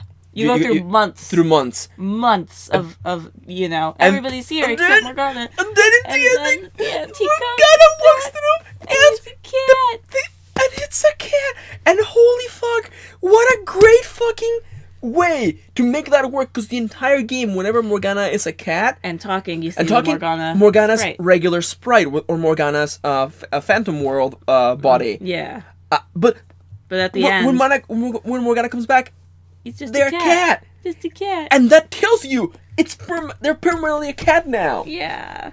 And it works. It works so well, and then we're all crying. Everyone's dying. And I love that Morgana was like, after I went out with an ending like that, I couldn't just come back.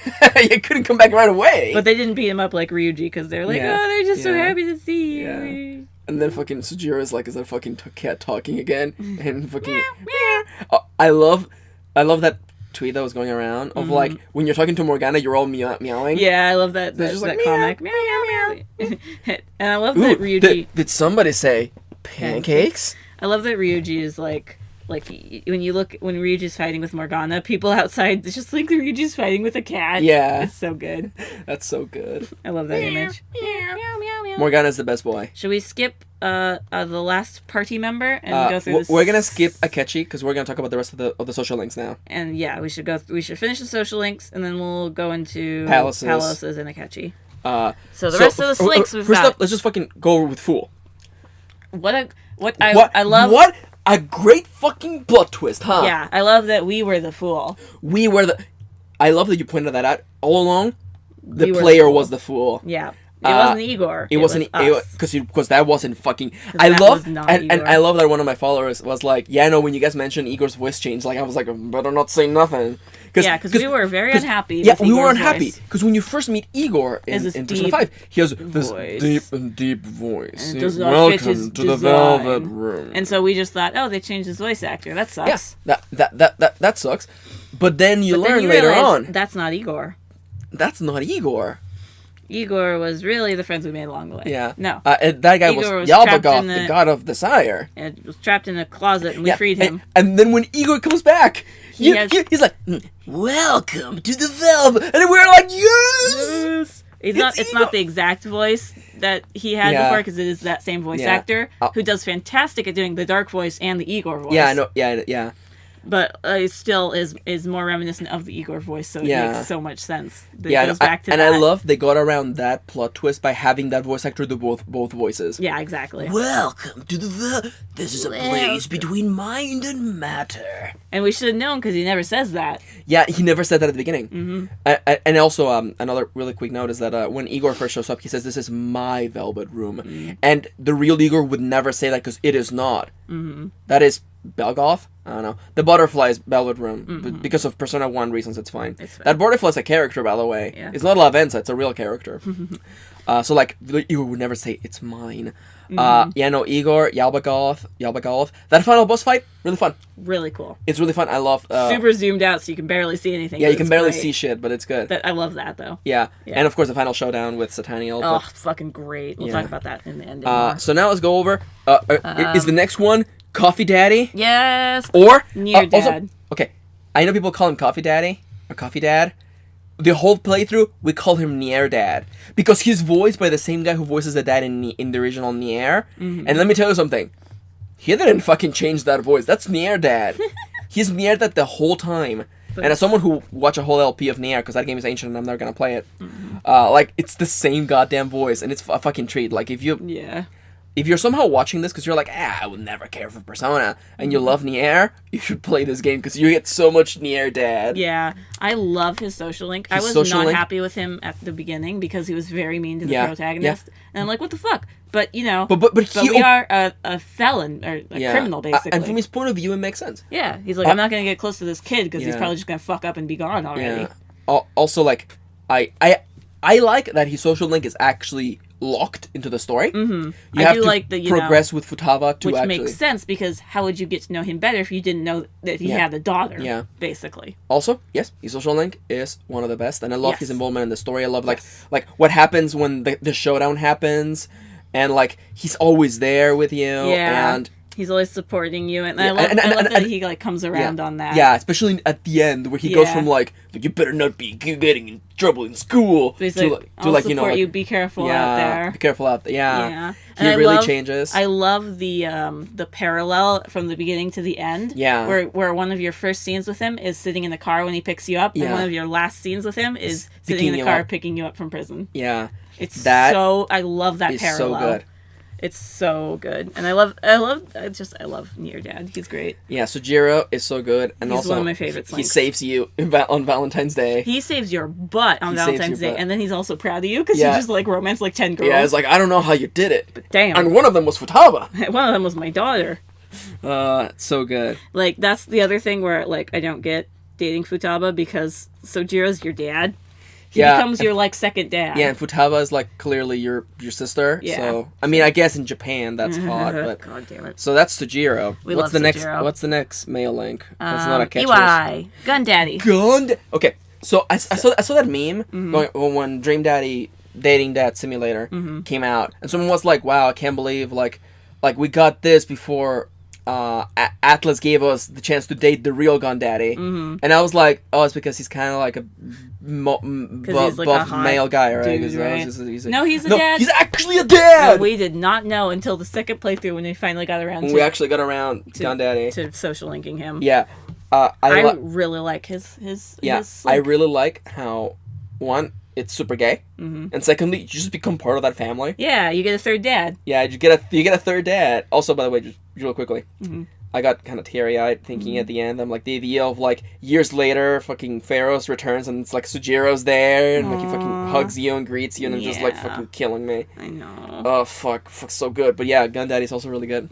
I like his arc. Yeah. I also I love the conclusion of his arc. I love the storyline with his son. Yeah, with his son. Good. And then you get the gecko at the end too. Yeah, to be part of the family. Because you're part of the. It's so good. Okay, it's almost as though when you make the story about the character.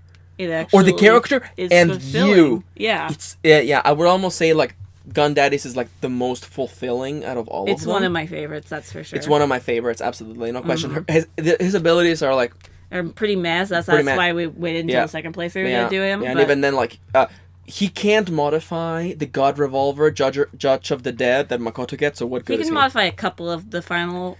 But can he modify the most powerful, the gun that is the embodiment of the Archangel Michael? No, he cannot. But it's okay. He tries. Next is Shinya, Gun Kid. Who actually has a better storyline than I would have thought.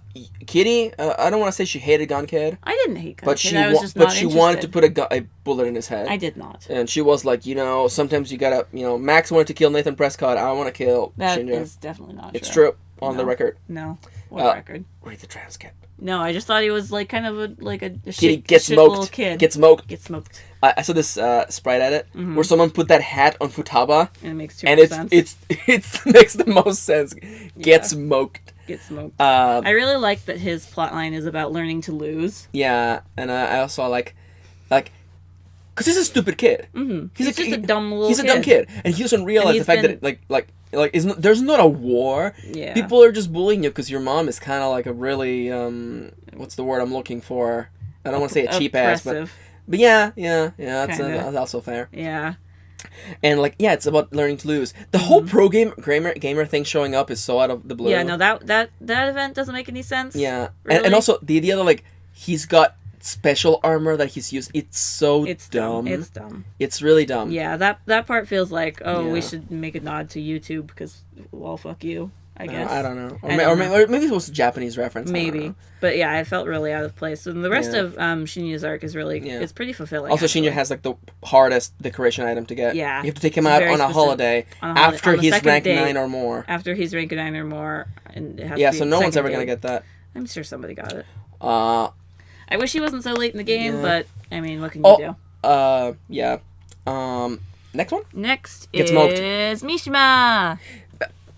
I was surprised that Mishima became a fucking main character. He really did. Because when you first see him being a goon for Kamoshida, I was like, wow, that poor kid, he's I got make it. friends with him. And I'm like, he's kind of cute, and then he opens his mouth, and I'm like, ha, ha, ha. Still kind of cute, but... Fair. I like his devotion to the Phantom Thieves. Yeah, it's really sweet. I love that cute. his social link touches on the entire aspect of, like, why is he doing it, and kind of like the dark...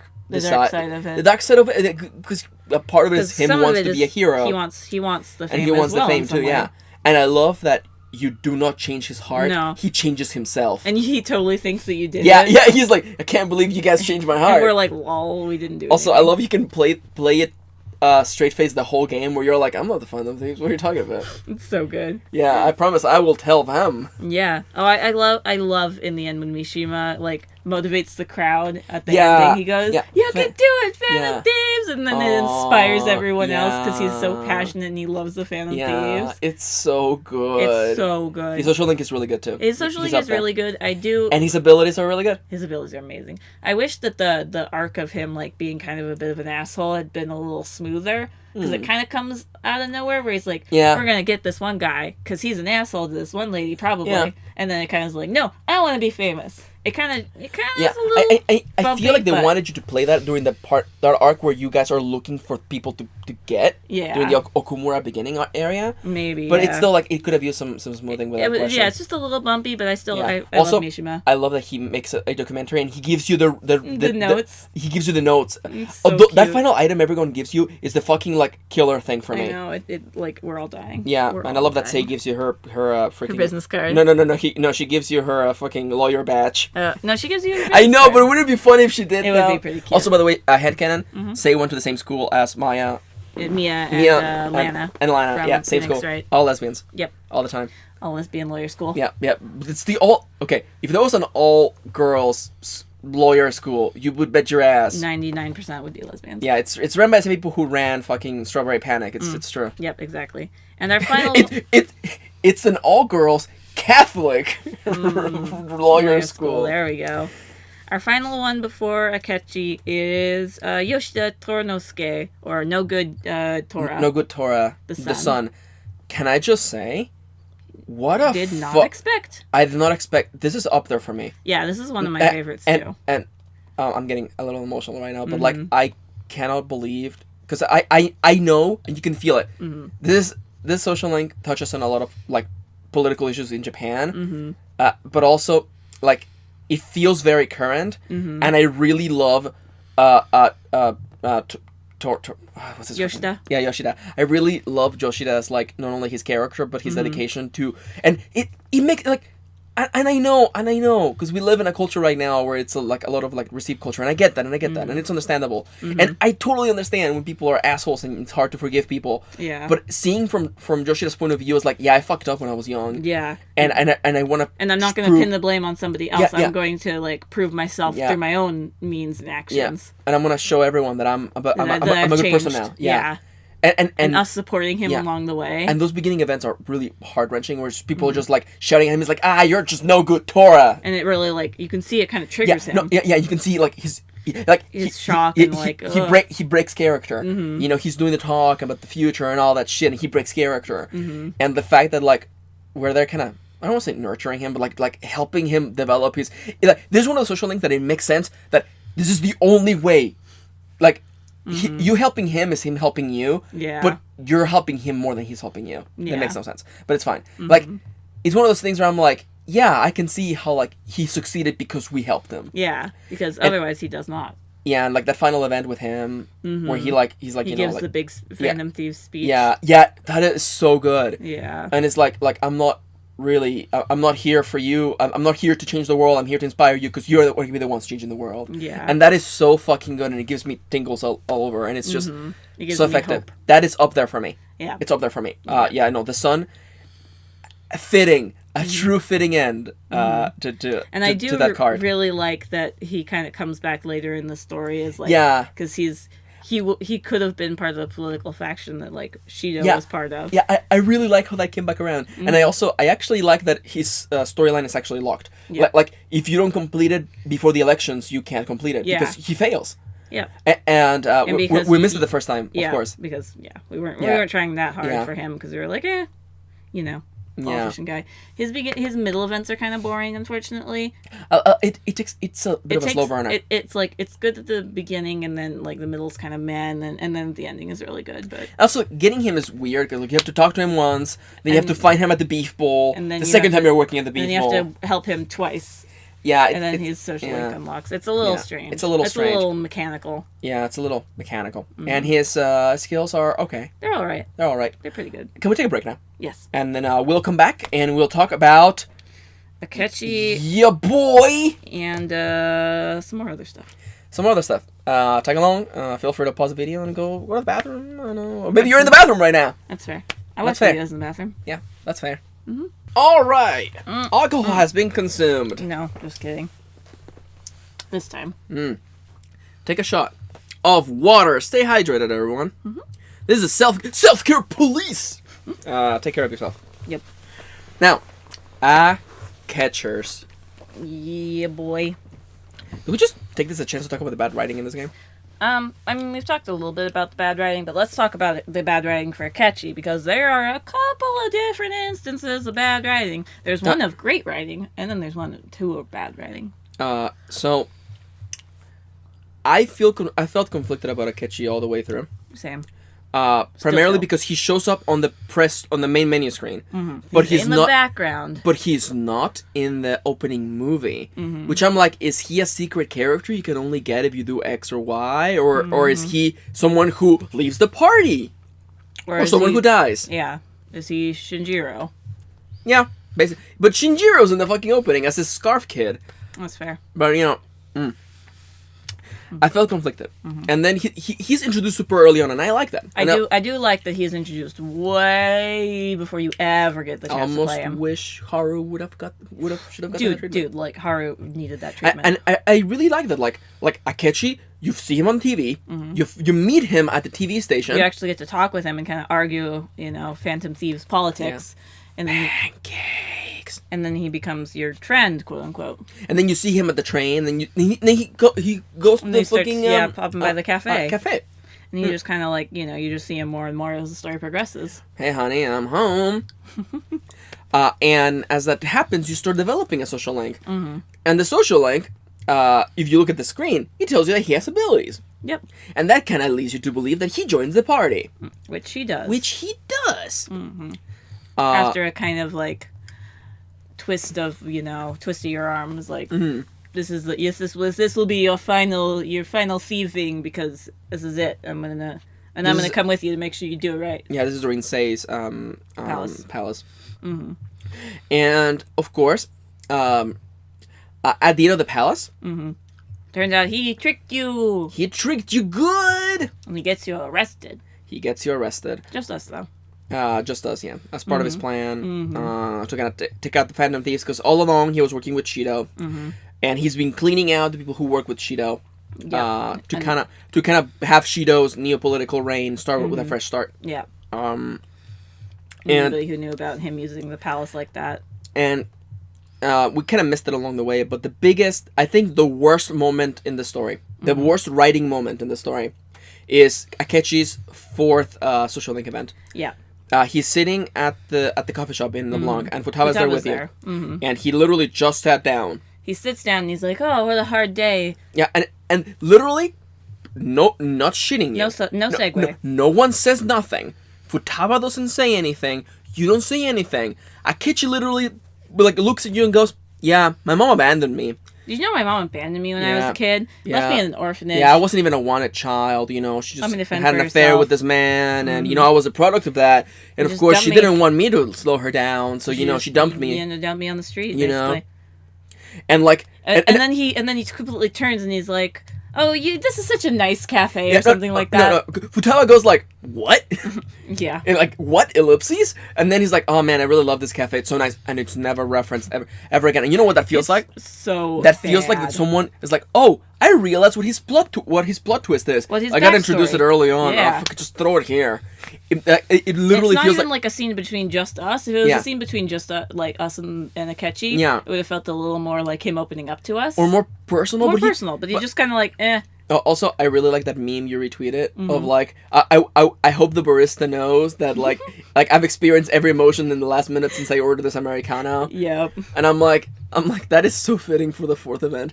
It's so out of fucking nowhere. It's just like I have random. I have no restraint saying that is the worst moment in Persona 5. Yeah. It is literally the worst writing moment. I have no idea. I don't know how it even got there. Was the editor away that day? Was he sick that day? Well, he was clearly sick a few times because we got the dialogue that didn't make any sense next to the that feels like a Q&A thing. That's fair. That feels like a Q&A thing, especially considering how we got it in P3P, because we got it by succeeding at the at the Hot Springs event, which I don't think you were supposed. Wow, that. What do we call that? Oh, yeah, look up that episode if you want to watch it. Persona 3 Portable Hot Springs episode. It's literally called the Hot Springs episode. Yeah. It has the most. The game is not okay. It has there's the a whole in this game. 5-minute segment, the 5-minute segment where what the voice actors are saying does not match the text boxes. And then that's how you'll feel when we played Persona 5 when that happened twice, I think. Yeah, I only remember La Venza. I swear it happened one more time, but I cannot remember what it was. So that's like the worst moment leading to Akechi's reveal, and of course, the whole time you were going to Shido's palace, I was like, you get Akechi back. You get Akechi back. Yeah, of course you get Akechi back. Now, of course you gotta get him. Of course you gotta get him. He's a party member. Is that it? This one palace? You dedicated assets to him. Yeah, a lot of them. He has a DLC costume for every DLC pack. Yep. And you don't get him You back. don't. You kind of kill him. And now we come at the divisiveness between me and Kitty, because I don't think he's dead. I'm pretty sure it's just a weak writing moment and he's actually dead. You think they just kill him and they don't show you him dying? Kitty, they didn't show the body. He's not dead. He's gonna come back in Persona 5 All-Star Battle. Nice. It's a School Idol Festival. Yeah. I don't know. Like, with him, the writing has been really spotty, so that's why I thought, oh, yeah, he's probably just dead, and they just didn't care. I don't want to say it. I disagree. But it's only week event 4. Because all those events where he's, like, talking on TV, they work. The times when he meets you, they work. It's event 4. And... It's event 4 onwards that's really spotty for me. It's when he kind of breaks. He starts being all like, I'm crazy! Yeah, like, Shido's my daddy! He doesn't say that. No. But, like, I wish he had kept his restraint. Like, I wish that face we saw was his real face all along, and he wasn't like, I'm evil now. Yeah. It's just like... And I was saying this off screen to you when we were playing it. I feel like he's lacking something. Like, I like that his social link is plot-based and it ends with you guys kind of being rivals, but I wish it had more to it about him. Because, like, yeah, his storyline's sad and it sucks that, like, his dad doesn't love him and doesn't even give a shit that he exists. But, like, I wish I had gotten to know that a little more. And it would have made it a little more powerful to be like, oh, yeah, this kid, I don't care if he's my son, fucking kill him. He's been involved in all this. Yeah. I feel like I needed more for me to be like, yeah, that's my son. Also... He's not dead. I don't think he's dead. I'm 50-50. He's dead or not dead. I cannot believe that someone went through 6 years of work to make this fucking game, develop all these characters, and for Akechi, he just dies unceremoniously without you even seeing his dead body. I think he's not dead. I don't think he's dead. I think he's out there somewhere, and he's gonna come back in the sequel or whatever they do for this. I'm not sure, honestly. It feels like such a... Because, okay, real talk. I don't want to say if he is actually dead, 1 star off the review for this game. But, like, it would feel like the weakest thing. It would literally be like the thorn on the side now. Yeah. The thorn on the side of this game to literally have this character and have them just die. And you don't even see them die, and he has like no impact, and it just happens, and like the whole rest of the game, I'm like, he's gonna come back, he's gonna show up again. Yeah, and then he didn't, and he isn't even in the credits. Also, Persona 5 team, if you're listening to this, somehow, if you understand English, could you change the main screen of the game once you beat it? Because it really sucks to see just a Catchy there in the background. Oof, yeah. Or at least, like, once he dies, get him off the screen. Yeah, he's not there anymore. Yeah, that's nice, yeah. Yeah. That's just a little tombstone. Oof. I wonder if they're going to do something like with Shinjiro, if they're going to make a girl route or something, and that saves Akechi. Yeah, in a way. Oh, so you're saying the only way to save Akechi is to fuck Akechi? Yeah, maybe. As though we needed more people wanting to fuck Akechi. Fair. I don't get you street people, but yeah, go for you know what? You know what? It's fine. We will stick our penis in his bum. In his bum, if that's what it takes to save him. Yep. What? That's not how sex works. Of course, that's what you would think. Mm-hmm. Listen to the asexual person. By the way, I meant to say this because I was thinking of all the all out attack sequences. Mm-hmm. And, like, Ants is pretty good. Mm-hmm. Yusuke's is kind of okay, actually. It's kind of boring. I love Makoto. I love Haru. I like Ryuji. Morgana is so, like... With the cigar. Game over. Ryuji, falling flat on his face. I like Ryuji. My favorite thing about Ryuji is that every time his shirt says no more rules... Mm-hmm. But every time I read it out, I thought it said homo rules. And I'm like, same though. But Akechi's is so good. Akechi's is... He does this little dance and he's like, yeah! It's your boy! Akechi's! It's so dumb. I love Akechi. It's that little bits of character that we don't get in the story that kind of make me like him. Yeah, also I really do like that, like, when he creates another costume for himself, mm-hmm. he makes it white. Mm-hmm. To counteract the black. Yeah, to counteract the black. And to be like, well, I'm not a bad person. I'm a good person. I wear white. Yeah, I wear white. I do like that he gets two personas and he gets kind of two different outfits for each persona, too. Yeah. I really like that. And I like that he gets Loki. He gets Loki, whereas we get Thor and Odin. Yeah. Which is funny, because usually you would be able to get Loki, but you can't, because you can't, because he gets it. Yeah. I wish that, like, they had... Like, if they are saving it for a sequel, it feels like too predictable. But if they aren't saving it for a sequel, it feels too weak. Yeah, like, I feel like you can't win. And also, I feel, I think you're right. Mm-hmm. And also, now that you're saying, like, I feel like it is missing something. I feel like his story needed to have a crescendo, and I think him really literally like having a gun against his shadow version of himself, it wasn't enough. No. Like, it needed to have something, kind of like. No offense, I love that Ryuji moment, but it kind of does come out of nowhere. Ryuji gets that moment out of nowhere, as though someone thought about it way in advance. That's fair. I wish Akechi had something like that. Yeah, he just needed something more. He needed something to make me little bit. Yeah, and I guess the lack of that is what makes me think that he's not dead, because he had nothing. Mm-hmm. But yeah, no, keep an eye out for Persona 5 FES School Idol Festival Project. Dancing Ultimate Edition. Yeah, Dancing Game of the Year Edition. Where you can stick your pee-pee in his bum to help him live. Yep. Mm-hmm. That's how sex works. Yep. Let's talk about the palaces. And then we actually already talked about bad writing moments, so... Yeah, we talked a little bit about this off screen. Mm-hmm. Of our favorite and least favorite palaces. What is your favorite? My favorite palace, I really do like Kamoshida's. His, like, the aesthetic of it all, and the castle theme, and the dungeons. I think he has the best shadows. Mm-hmm.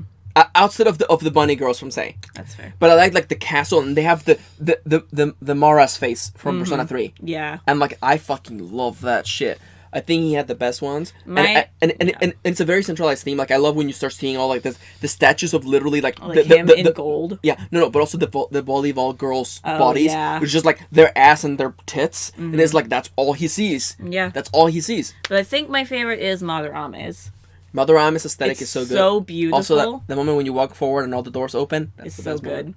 Also, the fact that you can jump into paintings, it's kind of a dumb segment, but it's still like a really cool segment, and that's the only time they do it, so it's fine. It's the only time they do it, so it's fine. Yeah, you were gonna say that it happens in Futaba's, but it doesn't. It does not. Also, we did start the second playthrough with the Japanese voices, and we turned them off super quickly. Yeah. Because we love the English voices. They did a fantastic thing. And voice. like bashing on the Japanese voices, or if you guys like the Japanese voices. No. Because I know there's a lot of great actors and actresses in the Japanese voices. Yeah. It's just we love the English voices. Oh, by the way, also we should probably maybe do it as we go. But like also, fun fact: the voice of Akechi is OG Tuxedo Mask. Yep.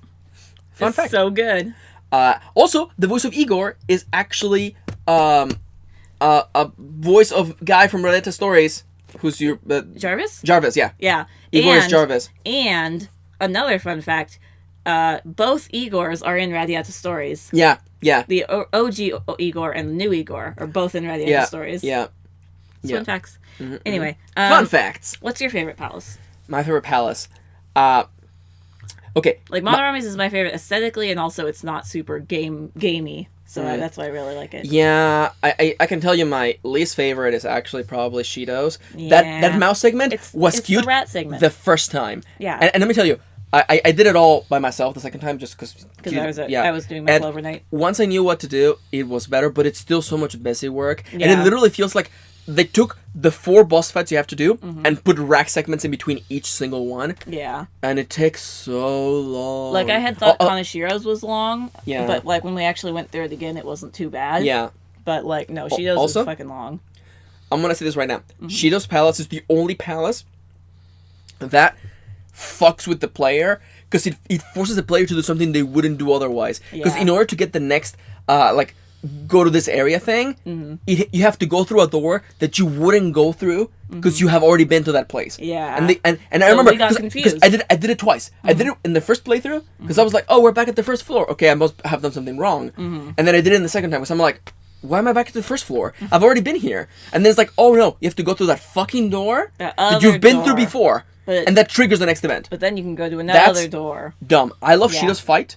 I love Shido's fight. I love his aesthetic. Shido's fight. Palace. By the way, really quickly, in case you're wondering, if you play this game, you're like, why the fuck does Shido have a spiky helmet? It's because he's voiced by the same guy who voiced Char in Gundam. In his OG Japanese voice. Also, same for the Japanese. And American and Japanese is the same. Yeah. It's like it's a reference to Gundam. Yeah. Also, the Beast of Human Sacrifice is amazing. Good. And then you fight Shido, and he's wearing that harness, and then. And I knew in shonen fashion, and I knew he's gonna take it off. And when he takes it off, he becomes Sheen. Sheen, which is Sheen's, which is like of course true it means true, which is of course part of the Shin Megami Tensei, which is a true goddess resurrection. So he becomes real Shido, and that's the coolest shit. Yeah, that's my favorite boss fight in the game. Aesthetically, his boss fight is great, and it uses rivers in the desert for the first time, which is great. Yeah. It does kind of suck that you kind of listen to that song. Rivers of the Desert for the rest of your boss fights, but it's such a good song that I don't give a shit. Yeah, for the rest of the secret boss and then Yalbagoth. Yeah, but we've already done the secret boss by this point. Yeah. So. My favorite theme song is Kanashiro's, because it's just like kazoo cover. It's pretty good. Aesthetically pleasing. I really. Because it's hard for me to detach the work of going through the fucking dungeon. Fair. I like the aesthetic of Futaba, the whole idea of technology meeting the pyramid. Yeah, ancient meeting modern. And I really love the puzzles. I guess I would have to say that's my favorite one aesthetically. Yeah. Mechanically, it's because it just takes so long to get through, and you have all the gemstones you have to move around. Yeah, no. If anything, I guess Madarame is very not mechanical. It's pretty straightforward. You just have to do that whole wait a day and then come back. Yeah. So my feelings are very spread out. Yeah. Kanashiro's theme is amazing, though. I love that. Sai's theme is my favorite. Sai's theme is really good, too. It's really Sai's good. theme. Yeah. Also, man, Sai's Palace really, falls for you have to work through all this. There's a lot to do, and it goes faster once you've done it before, but still. And the game is do them in whatever order you want. That's not true. You have to do it in this exact order that we say. And otherwise you can't do it. Yeah, it's a little dumb. It's a little dumb. Worst palace. Worst fucking palace. fuck. I think that rat segment was bad the second time through. Yeah, I really dreaded Kanashiro's as the second time around, but it wasn't as bad as I remember. It wasn't as bad. Because I think we did it over a long period of time. Yeah. I literally checked the achievement, and there was 20 days between us starting it and finishing it. Yeah. Or 20 days between us doing finishing Madarame and then Kanashiro. Yeah, so I think we it stopped took us a two long times time. through.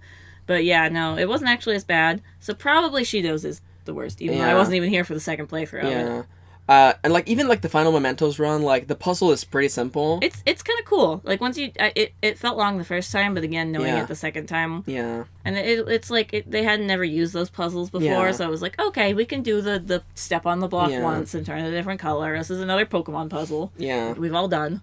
So it wasn't bad. Favorite boss fight for me has got to be Shido though. That's an amazing boss fight. Aside from the twins being fantastic. Aside from the twins and the final boss fight. Yeah. I feel like that's a pretty close. Palace boss fights is Shido. Yeah, but 100%. and size is the worst. That's the only time we died at a boss. Yeah. And let me tell you.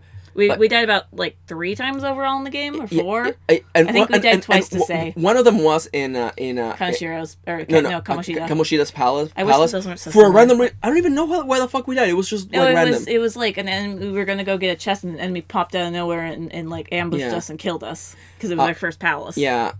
And the other time we died was in oh my god, we haven't even talked about Okumura. Oh whoops. He's okay. It also takes. I like his aesthetic, but. I like that all he wanted was fucking just to get this plastic build set, garage kit. Yeah. For him, I was gonna say something. Oh yeah. In there was an enemy set that makes it so you like the whole combo was that they would give you status effects, so you all basically end up dying, and it happened to us once. I think. Yeah. I know we got despair, and then despair. Yeah. And we didn't know, and we died. Yeah. And then he killed himself. Yeah.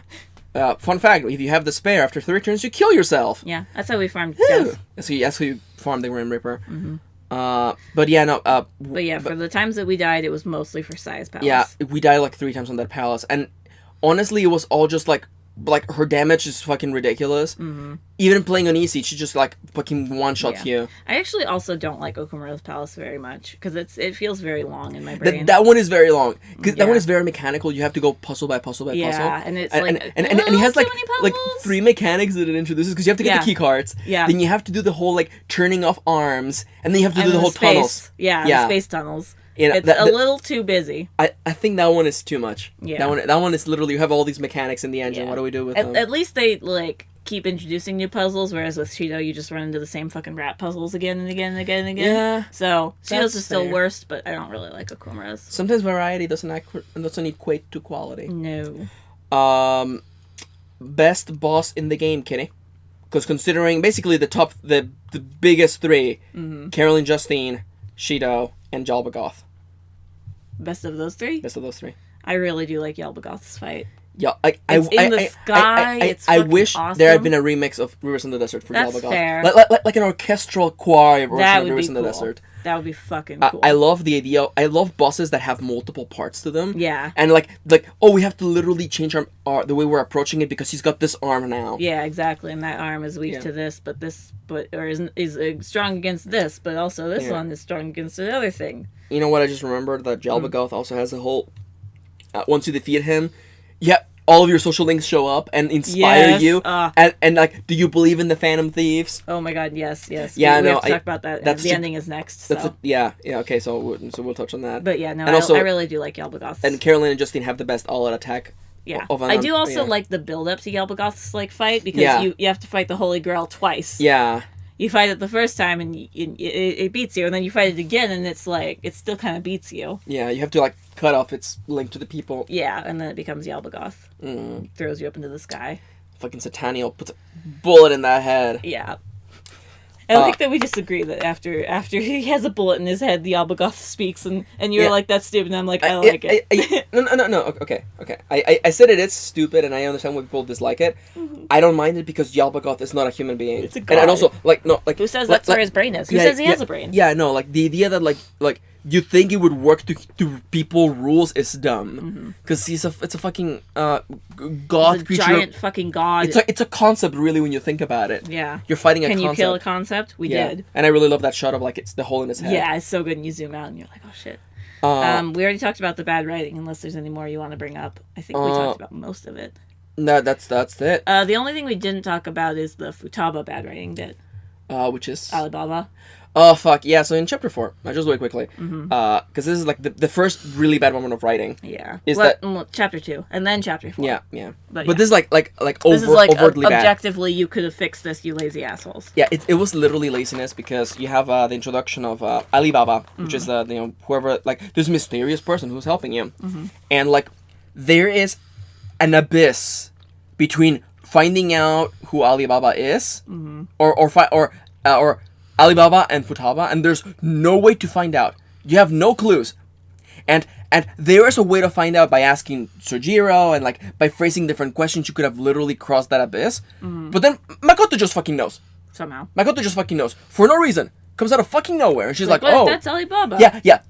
What if Makoto commits what I consider to be one of the greatest sins in fiction. She asks the right question, and that should not happen in writing. Characters don't ask questions. They never get lucky. They always have to work the hardest to get the answer. And she's just like, oh, what if blah blah blah blah blah blah blah, and we're like, no. And that literally feels like, oh, we don't want to write for 30 more minutes to get them to figure it out, so we're just gonna fucking tell them. You, I guess. Yeah, it feels very lazy and dumb, and it could have been so easily fixed. Yeah, and you wouldn't have like it's literally just laziness. And I'm just like, what, was the copy editor just like, it really feels like just shrugging your shoulders and go, it's good enough. Yeah.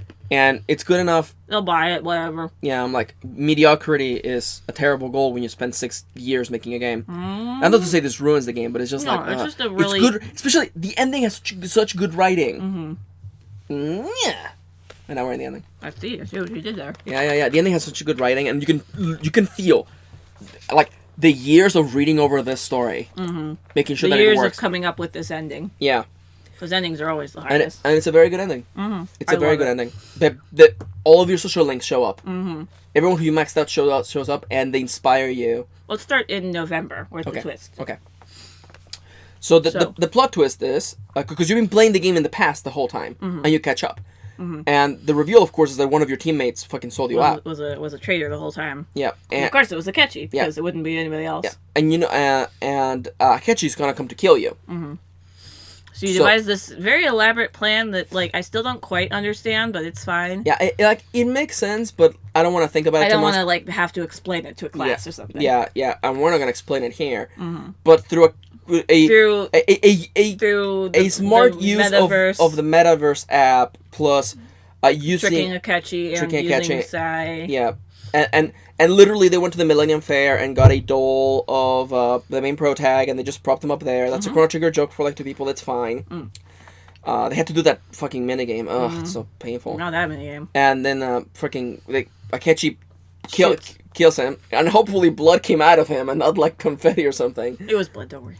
Yeah, and then Akechi's like, I did it. And I totally didn't touch your body or anything. Yeah, and I didn't, like, tell them to move your body to the morgue. No, it's fine. It's fine. It's totally fine.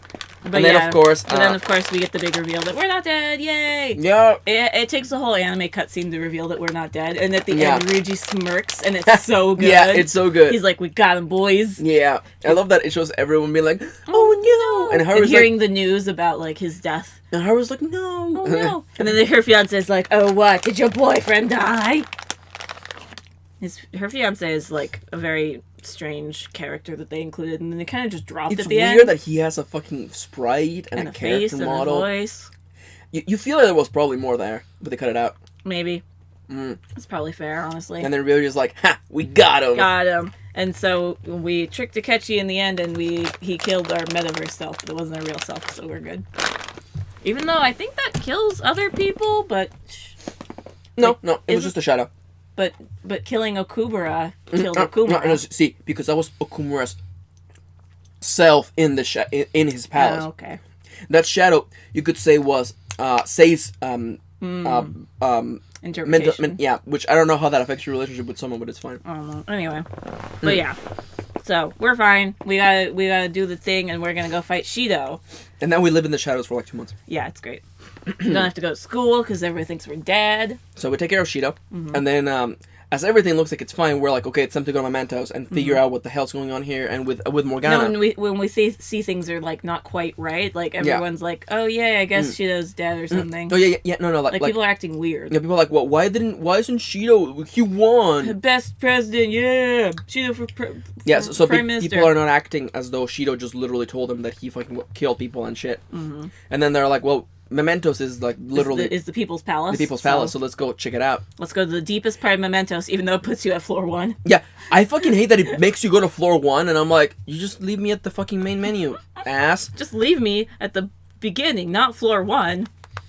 So you go all the way to the bottom, and you find another mini palace. Another mini palace, and so you get through that.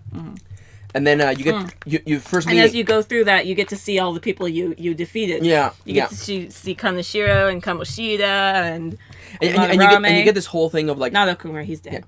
Yeah. Oof. You get this whole thing with people of like, yeah, no, it's better to be in cages. I would rather do this than have my own like free will. Yeah. It's better than a lot of questions, which is really cool. And I'm pretty sure all of these are like very like current things. They feel very Japanese, like in the way it's like, oh, I could just do my job, be a salaryman. Yeah. It's easier than being locked up is better than the burden of free will. Exactly. Yeah. It feels very much like a good social commentary, and I really like that part of the palace, the mini palace. And this leads us to meeting the Holy Grail, which is literally like the people's will. Exactly, the people's desires. And of course, the first time you kicks your ass. It kicks your fucking ass, knocks you outside, and suddenly it enacts its will. Yep. Upon the world. And changes the world outside. And suddenly there's like big bones and it looks like a dot hack infection level suddenly. That's fair. And the regular people, the general public, don't notice it. But our social links do because they've chosen their own free will, basically. Not be part of the system. And much like in other fiction, when you cease to believe in something, it ceases to exist. And that scene is fucking like terrifying. Yeah, no, that is like almost body horror shit. It is like Ryuji's like, whoa, and then you see his hand is like translucent, and he can't. Yeah, and he's like, I can't play the guitar. Yeah. I can't if I can't play the guitar. My life is worthless. I can't play the song. My parents won't kiss, and I will cease to exist in the year of 1985. Yep. I'm all references today. I know, that's okay. And they all fade out of existence. They all fade out of existence. It's really like terrifying because you're like, holy shit, all my friends just died. I'm dying. And the counter, because there's been a counter this whole game. If you haven't played the game of like, shows your percentage. Mishima asks the public questions, and they answer it. Do you believe in the and in that beginning bit, it's do you believe in the Phantom Thieves, and it shrinks down to 0 as we fade out of existence. Yeah. And then we return in the Velvet Room. Velvet Room. He's like, "Hey, you failed, sucker. Game over. Get wrecked." And then you're like, "I don't think so." Yeah, and then like, and so Caroline and Igor orders Caroline and Justine to kill you, and they start hesitating. Yeah, and they start hesitating. And they're like, I don't know. This doesn't feel right. Yeah, and then you end up fusing them. You do the guillotine fusion, and then you realize that they were actually one person all along. They were Lavenza. Which is, I love her. She I has really really like her. Cute design. By the way, all 3 are voiced by the same girl. Yeah, which is great. And Lavenza, and it is then when Igor reveals himself to literally not be Igor. And Lavenza reveals it too. She's like, "That's not our master. Yeah. This trickster." And he's like, "It was false god." Yeah, it was fucking Yalbagoth. Yalbagoth. Also, in case you're wondering, when the game was first, when Atlas first revealed that they were not gonna let people, or they were asking people to not stream the game, and they were like threatening people. Some people who love things, and that 1% or 5%, 1%, the 1% of a fandom that are assholes. Yeah. When like, well, I'm gonna spoil the game because this proves the point, and someone actually spoiled me.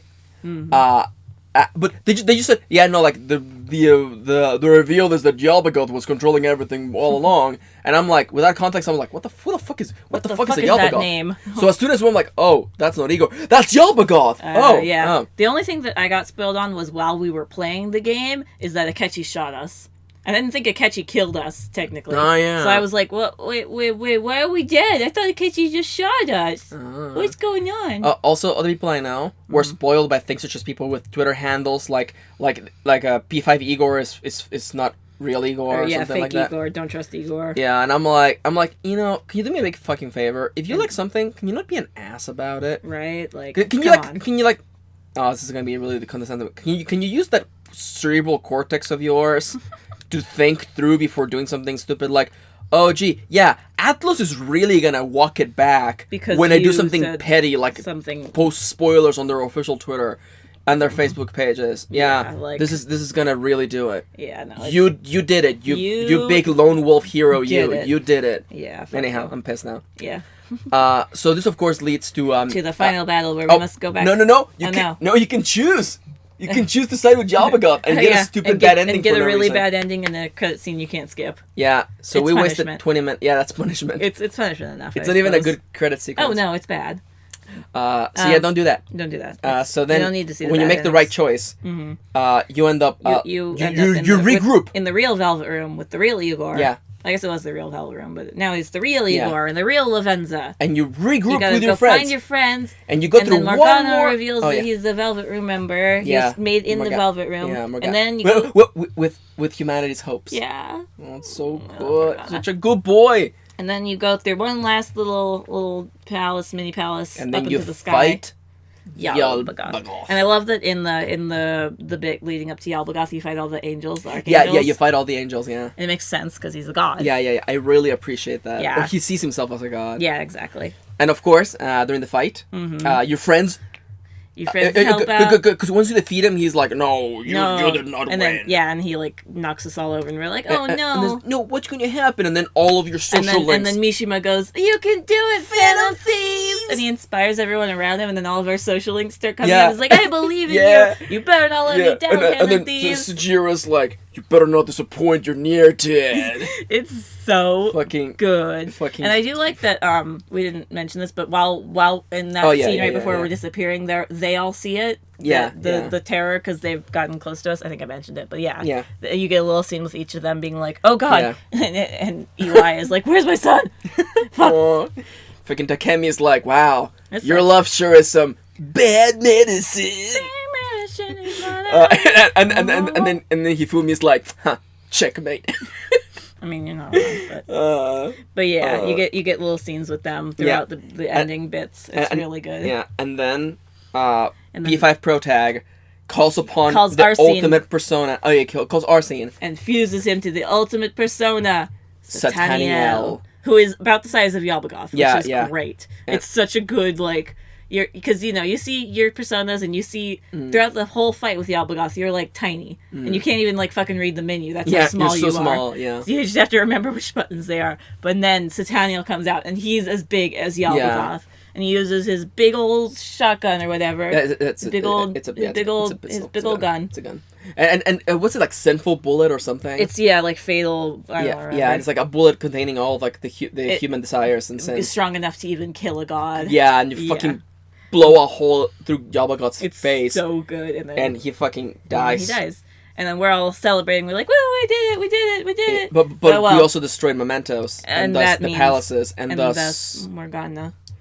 So Morgana literally inanimate starts floating away and saying, I love you all, goodbye. And then we're crying. And we're all dying. We're all crying. It's like, this would be so good if Morgana was here. Yeah, and then we go through the ending, I'm like, this would be better if Morgana was here. That's like literally. Morgana would have warned me about all those girls who came to see me on Valentine's Day. That's true.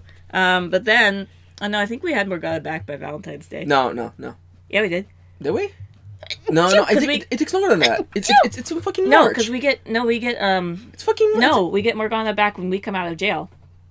Morgana comes in that scene as well.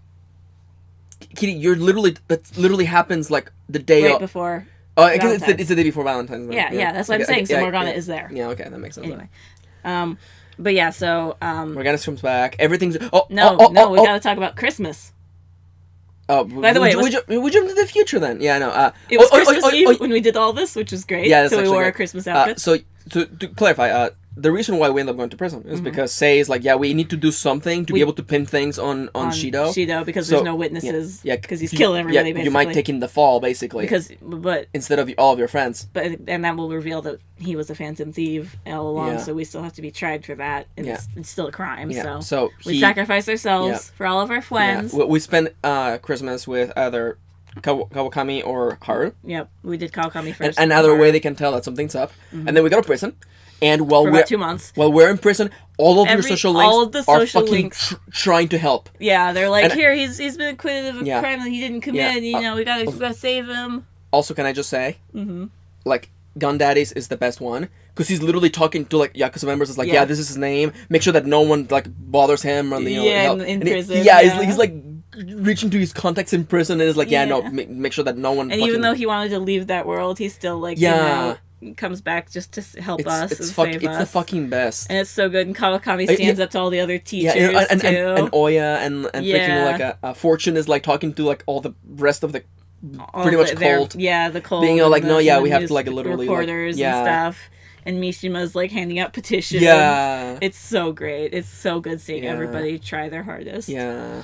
I don't think all of our party members didn't get a scene, which just kind of sucks. Just Makoto. I thought Makoto it was in did. some. I don't even. What was Makoto's scene? She was like talking on the phone with Ryuji. I don't remember. It was really boring, and it was not It was kind of like not there. So I was really excited to see everybody else's, but nobody else got one. Yeah, which is kind of dumb. Weird. So it is through their efforts, by the way. Yep. That we get out of jail early. Yep. So Jiro picks us up. Yep, and we're in that car we were in the beginning. In the beginning, which is of course a really nice bookending way. Yep. We go through a party scene. Yeah, Valentine's Day. No, we go through the party. We meet everyone and we hug everyone and we're all happy and Morgana and that's when back. Morgana's come up. And then we go to Valentine's Day. And then we get to Jiro's chocolate. Mm-hmm. And nothing bad happens along the way. Nope, never. Just because we did all the girls the second time around. Yeah. And after that, basically, finals happen. We don't do them. We do finals. Do we do actually the finals? I'm pretty sure we do because we go back and we're like, I didn't learn half of this. Oh! Remember? Oh, that's so weird. But yeah, we do that. Yeah, we come and back then and the school year's over. And we have to go back home. Saying goodbye. To everyone. And I really like the sequence of like, go say goodbye to everyone and get their items. Yeah, it's really sweet. Yeah, it's actually really touching. Yeah, and a lot of them like mean a lot. Yeah. And it's really cute. Yeah. I wish Sei's had some sort of mechanical bonus or something. Yeah, it's just like she gives you. Yeah, we have 2 of those in our inventory now. Yeah. And then after that, we get in a car. And wait, the Makoto's like, we're gonna drive you home. And so we all get in a van. Makoto is the only driver. Because only she knows how to drive. Because she rode a motorcycle, so of course she knows how to drive. Yeah. And we go to Numazu. I mean, wherever we live. Yeah. Definitely not it's Numazu. Like, we're gonna take a detour. Yeah, no, it's really cute. And Morgana, like, has to fix the car and steal stuff. I love, like, why am I still stuck with doing the car thing? Yeah, and just Morgana steals stuff from the, like, CIA members that are following us. Yeah. Or whatever they are. Oh, by the way, La CIA. Oh, by the way, just in case you're wondering, the reason why Morgana came back is because we believed in Morgana. Yeah. And by believing in Morgana, we made them exist again. Yeah. And that is literally like it's so good. It's so fucking good. I really like the ending anime sequence too. It's like a really sweet little moment of just us being in the car, all of us friends. Yeah. We're all together again, and then we stick our head out the window like an idiot. Yeah. And then we're like, oh yeah, I have a forehead. I'm not wearing my glasses. And then the game ends and we get the best credit sequence. A really great credit sequence, which ends not with the protagonist, but with Morgana at the very end of the credit sequence as it scrolls down. Wouldn't it be fucking best if that was the first character they made for the fucking game? It would make sense. He's the mascot character. Also, but Morgana doesn't feel like a mascot character. No, he doesn't feel like cliched like Teddy. Teddy feels like such a mascot I'm a mascot. Character. Please love me. Like Koromaru feels like a pet who was brought along the way and happened to be the mascot. The mascot of Persona 3 is either the protag or Aegis. It is really Aegis. But Koromaru was kind of, I think, meant to fill that role. Yeah. But he just ended up being the dog. I almost would say that they didn't even think about that role. With Teddy, you can feel it. Tell that they were like, I make bear puns. Oh, that's very bad. That's unbearable. Yeah. Bear claw my throat to feel the sweet release of death. Yeah. But for Morgana, he doesn't feel like a mascot character. No. And I love the realization when I'm like, that's not black. Morgana's wearing very, very dark blue. Mm-hmm. That's a Belver room attendant. It's so good. So good. Ooh, we can do this. We can do this. I love Morganas. Morganas is the So best good. character in this game. Such a good boy. Such a good boy. Best boy. Best boy. And now I need to talk about. I have a plushie of Morgana coming from the Alistar. I'm so Yeah, excited. no, this is fine. Yeah. Generally, I'm like, no more plushies, and I'm like, Best boy. bring him home. Bring him home. Bring him home. Bring him home. But yes, the completion. The completion. The road to completion. Whatever Whatever the completion. the completion list It's plays. been a while. We 100% this game. Yes. We didn't have to, No, but we did. but we did because they weren't absurdly hard. No, they actually weren't. Like generally for achievements, they were like, I don't want to say I got a little bit burnt out on MGS5, but I'm like, I'm gonna put this game down for now because some of those achievements are a little crazy. Yeah. For Persona 5, all the achievements were completely doable. There wasn't anything that was like with the second playthrough. I don't. Excuse me. You actually can't do them in the first playthrough because you have to make Centennial, which is a New Game Plus, and you have to beat the Twins, which is New Game Plus. Yeah. 2 playthroughs is perfect. We literally got everything before by Shido's Palace. We had everything. By the end of Shido's Palace, we had pretty much everything except for requests and one other small thing. And another social links because you have to get Morgana. Morganas. Because Morgana and so literally, like a week after Shido's, we literally had everything. We had everything, yeah. And as for like achievements, just like if you're doing the fishing one, because that final fish is a pain in the ass. What you do is that you throw the bait, and as soon as it moves closer, you pull it out, and you keep doing that until the fish is literally really close to you. Kitty found that tech, and I was and literally it saved us. You know, I may or may not have been like, Kitty, you fucking just saved this, because that way we got that fish literally on the 3rd night. Yeah. And that with that achievement was done. Reading the books, I'm gonna tell you something right now. Getting that book that makes it so reading all their books is really quick. It fucking doesn't matter. It really doesn't because you get it at the end. Because you get it so late. Also, I love that Akechi's book is not required. All of Akechi's stuff is not required. That's because, Akechi's voice lines don't count for Futaba's thing. Yeah. I think. Yeah. So, yeah. Also, that achievement seemed like the most bullshit, but then we got it really easily in our first playthrough. We didn't even have to try, really. Yeah. Other achievements, the Persona Compendium, that was super fun. That was really fun to do. Yeah, Kitty was navigating. I would not want to do that in 3, but in 5 it's super easy to see, like, oh, we're going to make what this guy needs and stuff. And I would not want to do it in 3 because it's not so satisfying. Yeah, and it's also... takes longer, and it takes way longer. The There's more interface menu. The interface is way. Oh my god, you have to go back to like. Do you need anything? Yes, I want to check the compendium. Oh no, I have to.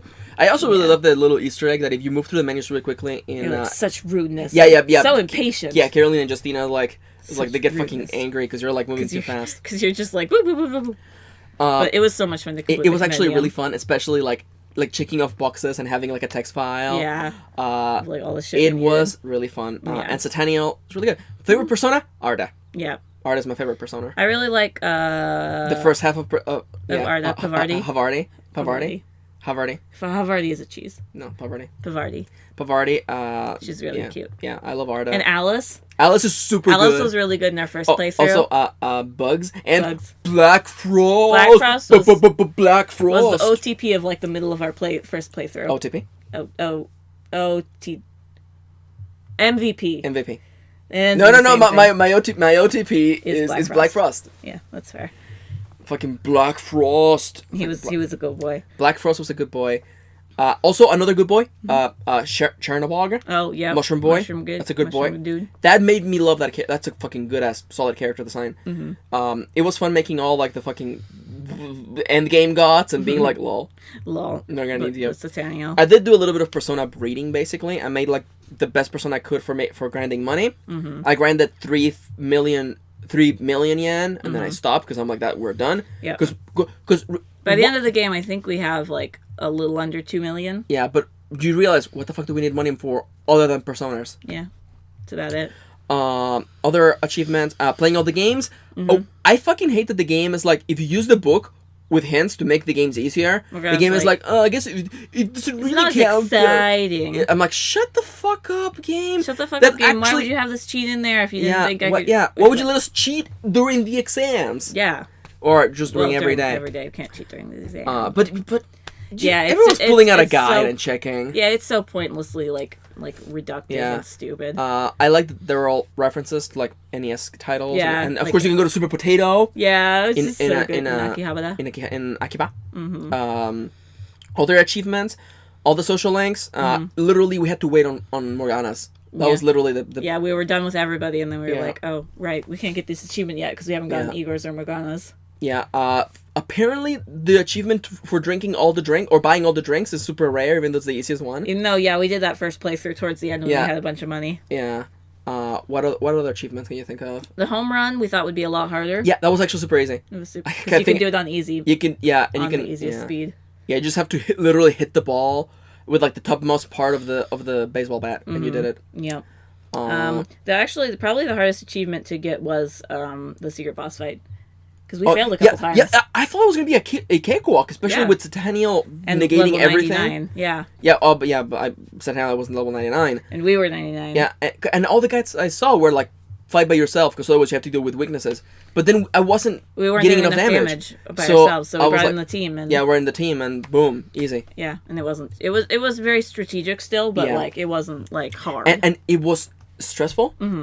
It was hard and it was fun. Yeah, but it was like satisfying. And I love how that escalates. Like they start being like, "This is gonna be a test," and then they're like, "Oh, you're pretty good." And then they're like, "Oh, "Okay, Jesus, fuck, we're going all out now." Yeah, we're gonna kill you now. This is it now. Yeah, I love that. Yeah, and it gets you closer to them. The achievement for all the infiltration tools. We did that in like 2 nights. Yeah, but no, like 3. Because I thought we got them all, and I was like, we haven't gotten the achievement. And then Kitty's like, did you make a go home? And I'm like, I thought I did. And then I make it in like achievement get. And I'm like, yeah! Kitty with her perception. Somehow I'm like, did we ever make a go home, or did we just get those somehow? And we just got them somehow. We never actually made them. So yeah. All the achievements are pretty gettable. Like, pretty easy. They're pretty easy, yeah. Yeah, like I said, the hardest one for us was the boss fight. The compendium is a lot of work, but it's a lot of fun. Yeah, so. Especially you have to look up a calculator. If you look up the fusion calculator, it helps so much. And also, because there's Alice and another persona. Is it literally Arda? Maybe Arda. I don't remember. Because I think it's Arda and It's all Arda and Alice that require specific personas, but they don't show up in the advanced fusion menu. Yeah. Those are literally the 2 that I heard people miss all the time because they require specific ones, but you don't know them. And then there's I forget which guy's persona uses like somebody else's persona, max level persona. Yeah, that happens so often. That happens a couple of times, which is annoying. Yeah, like Ryuji's requires Morgana's. Yeah, that's right. And which is fucking weird because you get Morgana till the fucking end. Yeah. But yeah, that was like... Yeah, that wasn't too bad. And doing the palaces again, I mean, you did it, but it wasn't too bad, yeah? Yeah, no, it wasn't too bad. I mean, I already knew the answers to the things, and like the Futaba Palace... Kanashiro's especially, because you don't actually have to go get all the notes. You can just go input the code. Yeah, I love that, yeah. I love that the game didn't force me to go get fucking notes. And I love that the game is like, oh, should we teleport right to where we need to go in the palace? That's the best thing! It's great. That's the best thing. That cuts off like half an hour of going back through enemies. And it's great. I love the gameplay tweaks that they've added to Persona 5. That's why I keep saying like this game is gonna make RPGs look bad for a long time, not only aesthetically but mechanically as well. Because it's so good and it like it doesn't like hold your hand, but it helps you along the way because it's like, you know what. This is boring to go backtrack. Let me just take you there. You know? Yeah, you're just gonna go back there. Let me just get you there already. Yeah. And I really appreciate it. You can always say no if you are an idiot. Yeah, if you're an idiot. Or if you've missed something and don't or if you're in Mementos and you want to do something, I don't know. Yeah, but still. You want to keep exploring.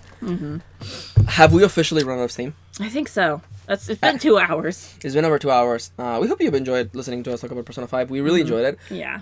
Thank you, Lemonsy. So much fun. Yeah, thank you, Lemonsy. Thank you. That was a great present. A lot of hours of fun for us. Yeah, no, for nothing. For $0 on our end. Oh, actually, we bought some DLC costumes. Oh, that's actually... Oh, yeah. By the way, fun fact. P3, P4 costumes, don't really care. Yeah. We never actually got Catherine. We didn't. But you know why? It's because, like... which is the first one we bought? The first one we bought was Dancing All Night. Dancing All Night is the best one. It's because the P4 costumes doesn't give you reach out to the truth. Yeah. Which is the best P4 fighting song. Which only... and also, everyone looks like such fucking assholes. Especially Akechi. Yeah. Especially Akechi. Yeah, and Morgana gets a big rainbow afro. That's great. Everyone, and Makoto gets the book. Such a good one. So good. We also got the fucking, I forget his name. The devil summoner. Yeah. Devil summoner. Jorito something. We Yeah. got that. That one's really good. Mm-hmm. I got the Ultimax ones. Yep. We got all the DLC ones, All the like free ones, all the free yeah. ones. Christmas, Some swimsuits, swimsuit, casual, maid outfits. maid outfits, Which never made it into the game, but yeah, go for it. Yeah, weird that's in the game. Also, Futaba should have had her palace costume as a costume. It really, It that seem- should it have been seem- a no-brainer. That should have been like, do a special side quest and you get it. It Yeah. seems so dumb that you can't get it. Yeah. Yeah, the only other costume DLC I was really interested in was Catherine, so Yeah, but we never got it. we might pick it up for the YouTube playthrough or something. Yeah, totally. That may be something the patrons decide. That's true. Like we literally cycled What costumes do we do in this palace or in this run? more lotteries. Yep. But we'll figure that. That'll be a long time coming. That'll be a long time coming. Yep. I'm very sorry. So I hope this tides you over for the next 4 years. Yeah, oof. That's too real. But we'll figure it out. It's fine. For now, we really hope you enjoyed this video, this podcast. It feels great to just get all this out. Yeah. Man, it feels great. Mm-hmm. Have I missed anything? I don't think so. Man, it was a fun game. It was so much fun. And it feels so good to know that it's over. Mm-hmm. And we can go watch or play other things. Yeah. And that's exciting. Mm-hmm. So, hey there. Our free time is no longer devoted to Persona. Persona is no longer my best friend. Free time is now my best friend. Sleeping is now my best friend. Hey there, we're Dango Duo. On the screen right now, or Twitters, you can find us, especially when we live tweet about whatever we're playing or watching. For me, it was Metal Gear up until like a day ago. When Metal Gear is no longer your best friend. Metal Gear is no longer my best friend. It's because I'm done with that book. I don't need Metal Gear inspiration. Also, I'm burnt out on that fucking Time to game. take a little break. It was one of those 2-hour missions, and I was like, Yeah. okay, you know what? I need a break. I need a break. And Kitty, tweeting about Love Live and Girls. Yep. You can also check out the Dango Duo Twitter for official information on Dango Duo. When our videos Yeah, when our videos go up. Literally, the instant they go up, you get to find out. Yep, if YouTube doesn't fuck it up. Yeah, if Twitter doesn't fuck it up. You know... A combination of those two. A combination of the two. Also, we have an Amazon wishlist! Yeah! Where you can... Where Lemonsy bought us this game. Where Lemonsy bought us this game! If you feel generous, that's a good way to get us to check something out. We can't promise that we will 100% the game. No, I'm sorry. If someone is like, but God, wait, what would be a bad game to 100%? Overwatch. That's actually wouldn't. It's like, hey guys, Charles is like, here is a collector's edition of Dragon Age Inquisition, and I'm like, we can't do this, Charles. Also, I already own Dragon Age Inquisition. I know, but we can't do this. I feel like the achievements of that is like, complete the game, like get this ending and get that ending. Does it have multiple endings? Well, it has like piecemeal endings. Whereas, like, you said it with this person, I think. Yeah. I think. I think Although so. Charles is in the comments right now being like... Well, I think Dragon Age 2 has 2 endings, if I remember correctly. Dragon Age 1 had, like, a bunch of, like, pieces. It's like, oh, you know what? This is what happened to this character and that character. Yeah. Complete all the side stories. That's Dragon Age for you. There's a lot of side stories. And also, romancing people. Yeah. And since you can only romance one person at a time, correct me, Charles. I believe that's true. But yeah. But yeah. And I'm like, or one of those like fucking open world games, like fucking like Assassin's. Ass Creed. Would Ass Creed be bad? I'm thinking more like a Far Cry. A big open world game that is like collect every tower. Yeah. Or an MMO. That's a bad game to complete. No. Please take out all copies of Final Fantasy XIV out of the. I feel Final Fantasy 15 would be a bad game to 100%. Yeah, probably. But you know what's a bad game to 100%? Final Fantasy 9 on the PS4. Ew. That they added achievements for that game. Ew, no. The speed run is one of them. Oh, you don't know about the Final Fantasy 9 speed run? There's an incentive in the game. If you make it to disc 4 within 12 hours, one room will have a special weapon that is the strongest weapon in the game. Oh my lord. And that's an achievement. Oh my lord. There's also an achievement for the rope fucking jumping game. Now, if you play Final Fantasy 9, you know that at the beginning when you play as Vivi, there's a couple of girls that are like, hey, wanna just jump rope? And then Vivi can be like, yeah, can I do it for 1,000 times in a row? And it speeds up, by the way. So there's rewards for 10, 100, no, it used to be 100, used to be the cap. And then like 200, 500, 1,000. That sounds awful. I didn't watch, but I saw a thumbnail of a guy who did it, and it apparently takes like 10 minutes. Ooh. of constant mashing. Now, that's called repeated injuries. Mm-hmm. Repeated hand stress or whatever. Yeah. You know, and, like, all the other ones, like, literally, like, because I watched the video on it, and the guy was, like, literally, that's the one achievement that has, like, fucking 100 comments, and is like, what the fuck is wrong with you guys? Why would you put this achievement in the game? All the other ones are super normal. That's fair. Get the ultimate weapon for every character. Get here. Collect this card. Win the fucking hunting tournament. All super doable. Jump rope 1,000 times without failing? That's horrible. Fuck that. Fuck you, Squeenix. Squeenix? That's on this video. Fuck. Yeah. Did you know that Hideo Kojima named the Metal Gear Solid series Solid? Not only because it was fucking Snake's code name, but also because he wanted it to be like polygons. They're solid. But also as a jab at Square, because Square would be like two-dimensional. He's like, no, see, we're solid. I don't know. It seemed like such a silly, dumb thing, but apparently that's true. Okay, then. Thanks. This video is brought to you by what's his new company? Ludens? I forget. Ludens. I don't know. Skull Spaceman. Skull Spaceman the game. Yep. SkullSpaceman.com. SkullSpaceman.org. Skull Spaceman. 100 years. 100 years. Skull Spaceman. Do the outro then. Thanks for watching. Click on shit. I think we already touched on most of this, so. I didn't. Yeah, you did. Yeah? Yeah. Stuff on the screen. Stuff in the description. Shout out to... Help me. What's my name? For the Leire. Leire. Leire, there's info in the description down below. They did the new jingle for Dango Duo. If you love them, check them out on Twitter and on SoundCloud. And, Skull Ostrich Man. 100 years. And, please, quiet. And, I don't know what we'll do a cast on next. Quiet? We should talk about Metal Gear Solid 5 The Phantom Pain. Please stop. That's my suffercast.